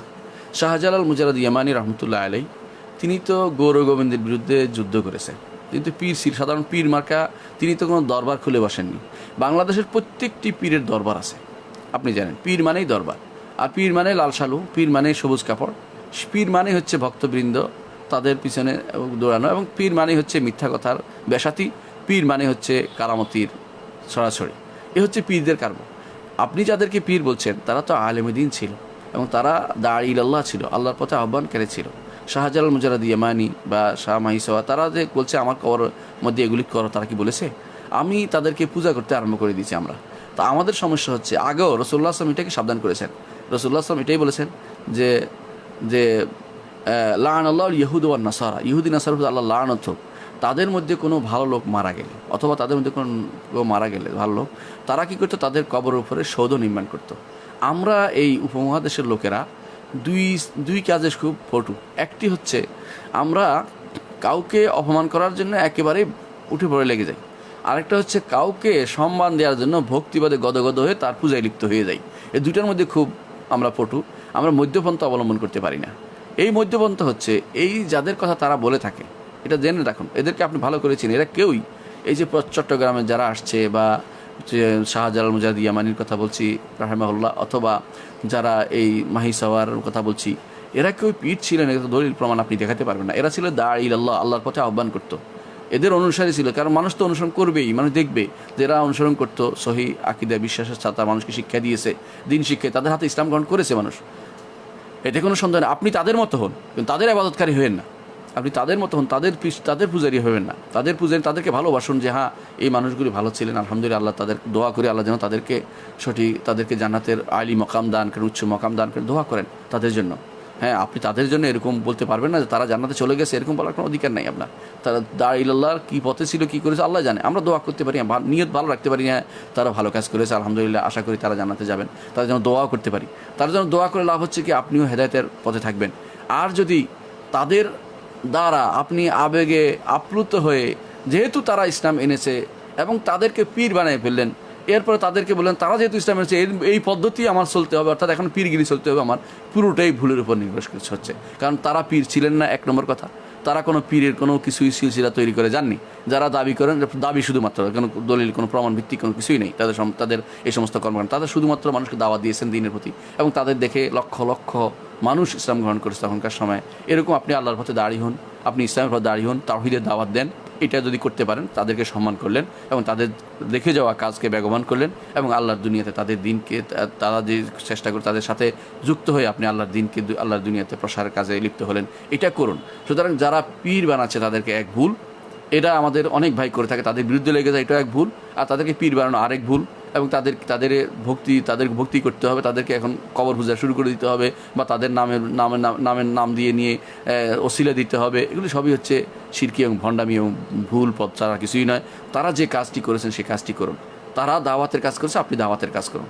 তারা কোরআন এবং সুন্নাহর দিকে দাওয়াত দিয়েছেন, তারা তাওহীদের দাওয়াত দিয়েছেন, দিনের দিকে দাওয়াত দিয়েছেন, আপনি দিনের দিকে দাওয়াত দিন। আপনার আশেপাশে বহু অমুসলিম এখনও বাস করে, তাদের দিকে দিনের দিকে নিয়ে আসুন। এটা হবে তাদের রেখে যাওয়া কাজ, তারা এটাই করেছেন। তারা এই দেশে কোনো খানকা তৈরি করার জন্য তারা আসেননি, তাদের কোনো সন্তানও রেখে যাননি। আপনি দেখতে পাচ্ছেন শাহজালাল মুজাররদ ইয়ামানি তার কোনো সন্তানে বলতে পারবে না যে আমি তার বংশধর, শাহফরানের কোনো বংশধর বলতে পারবে না যে আমি তার বংশধর। কেন? তারা আসলে দাওয়াত দিতে আসছেন, তারা এখানে খানকা তৈরির জন্য আসেন নাই। তাদের মৃত্যুর পরে তাদের লোকেরা তাদের এগুলিকে খানকা বানিয়ে ফেলছে, এগুলিকে কবর পূজার সামগ্রী বানিয়ে ফেলছে, এদেরকে তাদের এই মাজার বানিয়ে ফেলেছে। মাজার শব্দটা ইসলামের সবচেয়ে একটি নিকৃষ্টতম একটি শব্দ, এটা ইসলামে কোনোদিন ছিলও না। মাজার কী জিনিস? জিয়ারতের জায়গা কেন হবে সেখানে? জিয়ারতের জায়গা নির্ধারণ করতেছেন কেন ওইটাকে? জিয়ারত তো সমস্ত কবরে হতে পারে, ওখানে মানুষ পাওয়ার জন্য যায়, এই জন্য সমস্যা হয়েছে নিকৃষ্টতা। কেন বলছি? কারণ সেখানে পাওয়ার জন্য যায়, উদ্দেশ্য হচ্ছে তার থেকে বরকত নিবে, বরকত নেওয়ার আশা করলে তো শিরক। কবরবাসী কিছুই দিতে পারে না, কবরবাসী বিপদে আছে, আরও তাকে সহযোগিতা করতে হবে। ইমাম আবু হানিফা রহমতুল্লাহ আলাইহি তিনি বলতেন যে ইস্তিনজাদুল মখলুক বিল মখলুক ইস্তিনজাদুল গারিক বিল গারিক। একজন ডুবন্ত মানুষ যেভাবে ডুবন্ত মানুষদের কোনো সাহায্য করতে পারে না, মৃত মানুষ মাইয়িত, যেটা তিনি সম্পর্কে তিনি বলেছেন যে তিনি মৃত মানুষের কাছ থেকে সেরকম সাহায্য চাওয়া হচ্ছে, এরকম অবস্থা, সে নিজে ডুবে আছে, আপনাকে কি সাহায্য করবে? রাসূলুল্লাহ সাল্লাল্লাহু আলাইহি ওয়াসাল্লাম মৃত মানুষের কোনো সাহায্য কোনোদিন চেয়েছেন কেউ বলতে পারবে না, সাহাবায়ে কেরাম কোনোদিন কেউ চেয়েছেন কেউ বলতে পারবে না। এটা শিরকি জিনিস। আপনার দায়িত্ব হচ্ছে তাদের জন্য দোয়া করা। রাসূল কবরে গিয়ে দোয়া করতেন, যদি কাদের জন্য বাকিল কার কাজে তাদের জন্য তিনি দোয়া করতেন। সেখান থেকে কিছু পাওয়ার আশা করলে আপনার ঈমান চলে যাবে, আপনি শিরকি লিপ্ত হলেন। এই জন্য অনেকেই নিয়ে যায়, অনেকে দেখবেন যে শাহজালাল মুজাহিদ ইয়ামানির সেখানে নিয়ে যাচ্ছে, শিরকের কাজ করার জন্য নিয়ে যাচ্ছে। কারণ যারা যাচ্ছে বেশিরভাগই মনে করছে ওখানে গেলে আমার এই উদ্দেশ্য সাধন হবে, এটা শিরিক। এবং অধিকাংশ যাচ্ছে মাজারে যাচ্ছে এই উদ্দেশ্য সাধন হবে, শিরিক। উদ্দেশ্য সাধনের জন্য তারা দুনিয়াতে এখানে আসে নাই, তারা আসছে আপনাকে ঈমানের দিকে আহ্বান করতে। তারা মৃত্যুর সাথে সাথে তারা আল্লাহ তাআলা তাদেরকে যেখানে নিবার জান্নাতের সাথে, তাদের যদি ইনশাআল্লাহ যদি জান্নাতি হয়, সেখান থেকে তাদের সাথে সম্পর্ক রয়েছে। আপনার কোনো কাজের সাথে তারা জড়িত না, আপনি তাদের কাছে বেহুদা ক্রন্দন করছেন। আল্লাহ তাআলা কোরআনে কারীম বলেছেন যে ইন তাদউহুম লা ইয়াসমাউ দুআআকুম, তুমি তাদেরকে ডাকো, তাদের দোয়া তোমাদের ডাকে তারা শোনে না তোমার ডাক। হ্যাঁ, ওয়াইন সামাউ মাস্তাজাবু লাকুম, যদি শোনেও করো কারণ তা তোমাদের ডাকে তারা সাড়া দিবেন না। এটা হচ্ছে আল্লাহর বিধান, আল্লাহর নির্দেশ। সুতরাং আপনি আমি যারা এই জাতীয় লোকেরা যারা আজ এইভাবে মানুষদেরকে কবরমুখী করতেছে, অর্থাৎ এই জাতীয় পীরমুখী করতেছে, তারা সবই বিভ্রান্ত, পথভ্রষ্ট। এদের থেকে নিজেদেরকে ঈমানকে হেফাজত করুন এবং এদের থেকে আমাদের সন্তানদেরকে, ভবিষ্যৎ প্রজন্মকে হেফাজতের মধ্যে রাখুন। আল্লাহ আমাদেরকে বোঝার তৌফিক দান করুন। সিরাত এবং সাহাবীদের জীবনী জানার জন্য কোন গ্রন্থগুলি আপনি সাজেস্ট করবেন? যে সিরাত জানার জন্য আলহামদুলিল্লাহ সফিউর রহমান মুবারকপুরি রহমতুল্লাহ যে আল রাহিকুল মাখতুম, এই গ্রন্থটি আমি সাজেস্ট করি। এটা পড়লে আপনি আলহামদুলিল্লাহ যথেষ্ট হবে। এর বাইরে আপনি অন্যান্য সিরাত গ্রন্থে অনেক তথ্য পাবেন যেগুলি খুব বিশুদ্ধভাবে আসেনি। হ্যাঁ, অনেক সময় দুর্বল বর্ণনায় পরিপূর্ণ, অনেক সময় দুর্বল। হ্যাঁ, আর যদি বাংলায় বেশ কিছু বই অনুবাদ হয়েছে, ইবনে হিশামের বই, সিরাতে ইবনে হিশাম অনুবাদ হয়েছে, সেটা যদি আপনি পড়েন, সেটা পড়তে পারেন, সেখানেও অনেক তথ্য দেওয়া আছে। সেখানে সব তথ্যকে আপনি শুদ্ধ আমরা বলি না, কারণ ইবনে হিশামের এখানে কিছু দুর্বল বর্ণনা রয়েছে। তবে বিশুদ্ধ বর্ণনার জন্য আমরা আলহামদুলিল্লাহ যদি পড়েন আর রাহিকুল মাখতুম, সেটা বিশুদ্ধ অনুবাদটা হওয়া উচিত। হ্যাঁ, দুর্ভাগ্যবশত যারা দেখেছি অনেক কোনো মানুষ অনুবাদ করেছে যেগুলো তারা নিজেরাও বুঝেনি, তারা ইংরেজি থেকে অনুবাদ করেছে, ইংরেজিতে এক ভুল করেছে, আরবিতে বাংলা করেছে আরেক ভুল করেছে, অনেকে থেকে উর্দু থেকে অনুবাদ করেছে আরেক ভুল করেছে। এই জন্য যারা বিশুদ্ধ অনুবাদ করেছে এরকম লোক থেকে দেখে, বিশেষ করে যেটা শেখ সফিউর রহমান মুবারকপুর রহমতুল্লাহ আলাইহির তত্ত্বাবধানে হয়েছে অনুবাদ, সেটা আমি যতটুকু জানি ভারতে অনুবাদটা হয়েছে এবং বাংলাদেশে সম্ভবত কোনো তাওহীদ অথবা দারুস সালাম জানি না, তারা হয়তো সেটা প্রকাশ করেছে, তাদের থেকে সেটা আপনি সেটা পড়ে সেটা নিয়ে পড়তে পারেন, সেটা খুব ভালো সিরাতের জন্য। সাহাবাদের জীবনীর জন্য, সাহাবায়ে কেরামের জীবনীর জন্য খুব ভালো বাংলা অনুবাদ আসলে রচিত হয়নি। আমরা কোনো একটি গ্রন্থই বলতে পারছি না। যেগুলো আছে, যেগুলো ভালো মন্দ মিলিয়ে আছে, সেগুলো আপনারা জানেন, ভালো মন্দ মিলিয়ে আছে। দোয়া করি যেন ভালো গ্রন্থ বের হয়। বিশেষ করে সিয়ার আলামুন নুবালা যদি আরবি পড়েন, সিয়ার আলামুন নুবালা ইমাম যাহাবির, এবং আলহামদুলিল্লাহ ইনশাআল্লাহ লকডাউনের পরে আপনি দেখতে পাবেন তার একটা সংক্ষিপ্ত সংকলন ইনশাআল্লাহ বের হচ্ছে সাহাবাদের জীবনী নিয়ে। সেটা ইনশাআল্লাহ আপনাদের হাতে পৌঁছে যাবে এবং সেটা কমপ্লিট হয়ে গেছে, আলহামদুলিল্লাহ এটা বের হয়ে যাবে। এটা যদি কোনো এসে যায় ইনশাআল্লাহ আপনারা সেটা থেকে নিতে পারবেন এবং কোনো রকমের সমস্যা ছাড়া সেটা দিন প্রসারের কাজে লাগাতে পারবেন, সঠিক বিশ্বাসটি গ্রহণ করতে পারবেন। প্রশ্ন করেছেন জ্ঞানী কারা, জ্ঞানীদের পরিচয় ব্যবহার কেমন? আসলে দেখুন, জ্ঞানী কারা এটা দুনিয়ার মানুষের ভিতরে সবচেয়ে একটা ধাঁধাপূর্ণ প্রশ্ন হচ্ছে এটা। জ্ঞানী কাকে বলবেন? যেই ব্যক্তি নাস্তিক সে মনে করে তারটাই জ্ঞান, যে ব্যক্তি হিন্দু ধর্ম নিয়ে চর্চা করে সে মনে হচ্ছে তারটাই জ্ঞান, যে ব্যক্তি খ্রিস্টান ধর্ম নিয়ে তারটাই জ্ঞান। জ্ঞান আসলে কোনটা? রাসূলুল্লাহ সাল্লাল্লাহু আলাইহি ওয়াসাল্লাম দোয়া করতেন, আল্লাহুম্মা ইন্নী আউযু বিকা মিন ইলমিন লা ইয়ানফা। আল্লাহ, আমি এমন জ্ঞান থেকে আশ্রয় চাচ্ছি আপনার কাছে যে জ্ঞানের কোনো উপকার নেই। বোঝা গেল যে কিছু জ্ঞান যা দরকার নাই, যেগুলো উপকার নাই, সেগুলি আসলে জ্ঞানের জিনিস নয়। ইমাম ইবনুল কাইয়িম রাহমাতুল্লাহ আলাইহি উল্লেখ করেছেন তার ইলামুল মুওয়াক্কিঈনে, তিনি বলছেন যে ওমর রাদিয়াল্লাহু আনহু একজনকে শুনলেন যে ফুলান আল্লামা, অমুক আল্লামা। উনি বললেন যে আল্লামা কী জিনিস, কী জন্য আল্লামা বলতে সে নসব সম্পর্কে ভালো জানে, তারাও তো আর জ্ঞানী। বলছে ওমর রাদিয়াল্লাহু আনহু বললেন যাকা ইলমুন লা ইয়াদুররু জাহলুহু ওয়ালা ইয়াদুর ওয়ালা ইয়ানফা ইলমুহু। এটা এমন এক জ্ঞান যে জ্ঞান জানলেও কোনো লাভ নাই, না জানলেও কোনো ক্ষতি নেই। অর্থাৎ বোঝা গেল যে যেটা জ্ঞানের জিনিস নয় সেটাকে আলেম বা জ্ঞানী এভাবে বলাটা ঠিক নয়। এই জন্য সবচেয়ে বড় জাহেল হচ্ছে ওই ব্যক্তি যে ব্যক্তি দিন সম্পর্কে, আল্লাহ সম্পর্কে, রাসূল সম্পর্কে জানেনি। জ্ঞানী হচ্ছে ওই ব্যক্তি যার মধ্যে তিনটি জিনিস পাওয়া যাবে। যে ব্যক্তি আল্লাহ সম্পর্কে জেনেছে, আকীদা পরিশুদ্ধ করেছে, যে ব্যক্তি আল্লাহ সম্পর্কে জানে। দুই নম্বর হচ্ছে যে ব্যক্তি রাসূলুল্লাহ সাল্লাল্লাহু আলাইহি ওয়াসাল্লাম সম্পর্কে জেনেছে, সেই ব্যক্তি জ্ঞানী। 3 নম্বর হচ্ছে যে ব্যক্তি আল্লাহর দ্বীন সম্পর্কে জেনে, ইসলাম সম্পর্কে জেনেছে, সেই ব্যক্তি জ্ঞানী। এর বাইরে যত বড় জ্ঞানী হোক না কেন, তো সেটা আল্লাহ তাআলা এক জ্ঞান বলেছে, ইয়ালামুনা যাহিরাম মিন হায়াতিদ দুনিয়া ওয়া হুম আনিল আখিরাতি হুম গাফিলুন। দুনিয়ার জীবন সম্পর্কে তারা ভালোই জানে, আখিরাত সম্পর্কে তারা গাফেল, অর্থাৎ এইটাকে তারা আল্লাহ তাআলা জ্ঞান হিসেবে বিবেচনা করেন নাই।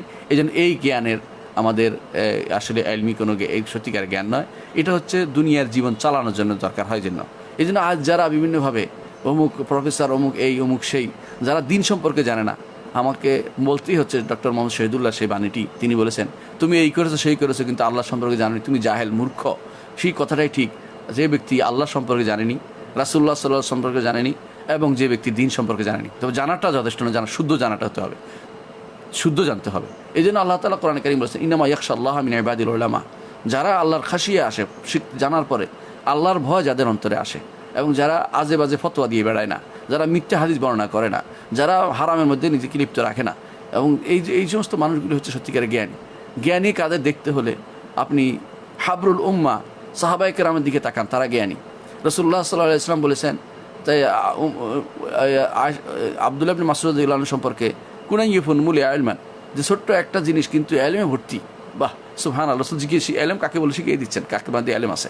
হ্যাঁ, সাহাবায়ে কেরাম একে অপরকে বলতেন, আব্দুল্লাহ ইবনে মাসউদকে দেখিয়ে, যে ওমর রাদিয়াল্লাহু বলতেন কুনাইয়ুফুন মুলি ইলমান।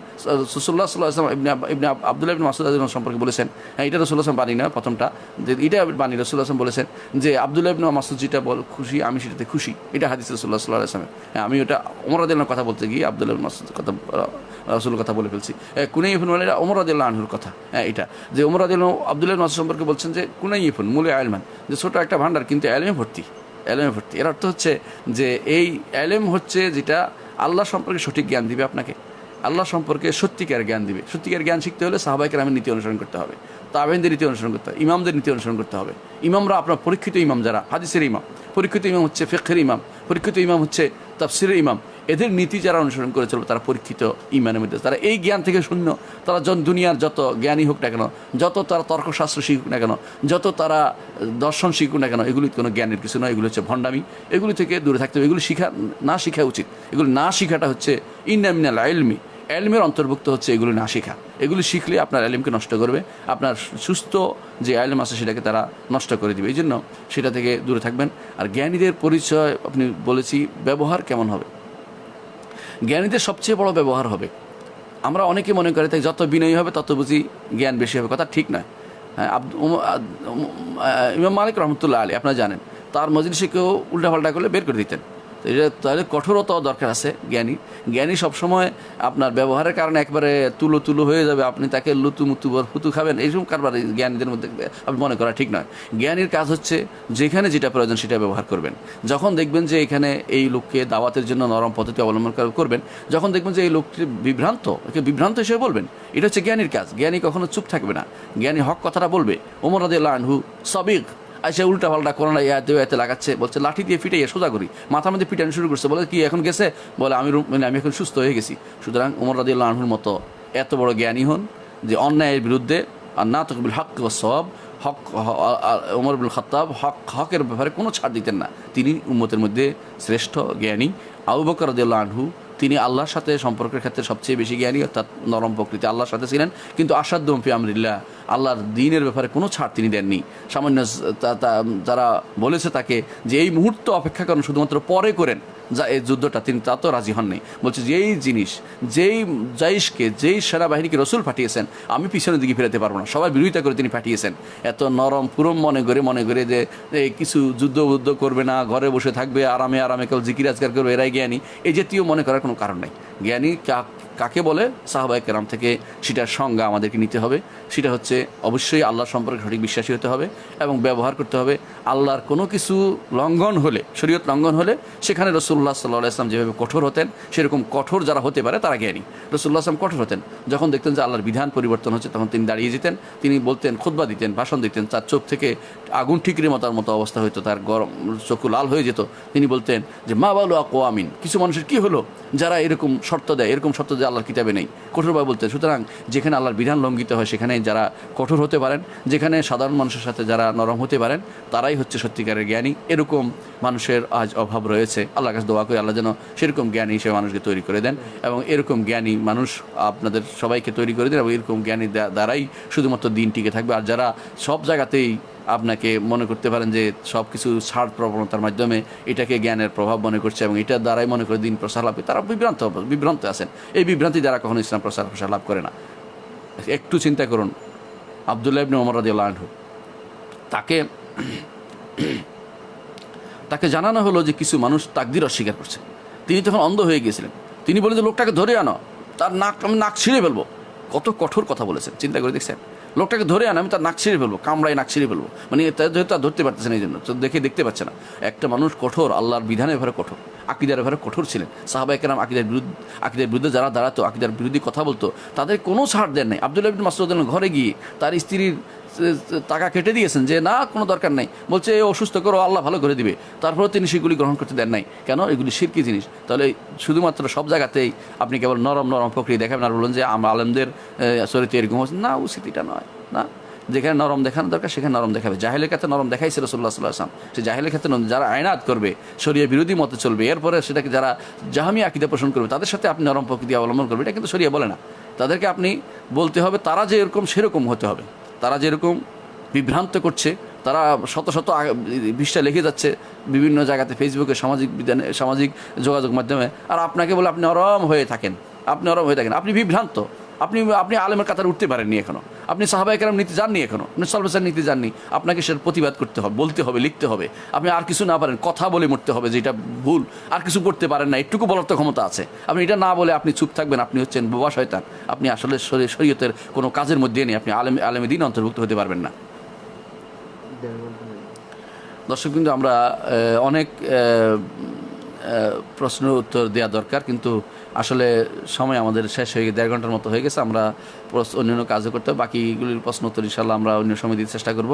আল্লাহ তাআলা আমাদেরকে বুঝার তৌফিক দান করুন এবং আমাদেরকে দিনের পটল রাখুন, আমাদেরকে দিনের জ্ঞান দান করুন। রব্বি জিদনি ইলমা, আল্লাহর কাছে দোয়া করি, আল্লাহ তুমি জ্ঞান দান করো, তুমি জ্ঞান না দান করলে কে দিবে? রাসূলুল্লাহ সাল্লাল্লাহু আলাইহি ওয়াসাল্লামকে আল্লাহ দোয়া করতে বলেছেন, রব্বি জিদনি ইলমান। আমরা সেরকম দোয়া করি। আমাদের মধ্যে যারা বিভ্রান্ত আছে, আল্লাহ দোয়া করি আল্লাহ যেন তাদেরকে সঠিক পথটি দেয়, তারা যেন সলভে সালের নীতিতে চলে আসে, এবং যারা হক পথে আসতে যেন আল্লাহ তাআলা হকের উপর রাখেনি, দোয়া করি। সুবহানাকাল্লাহুম্মা ওয়া বিহামদিকা আশহাদু আল্লা ইলাহা ইল্লা আনতা আস্তাগফিরুকা ওয়া আতুবু ইলাইক। আসসালামু আলাইকুম ওয়া রাহমাতুল্লাহি ওয়া বারাকাতুহু।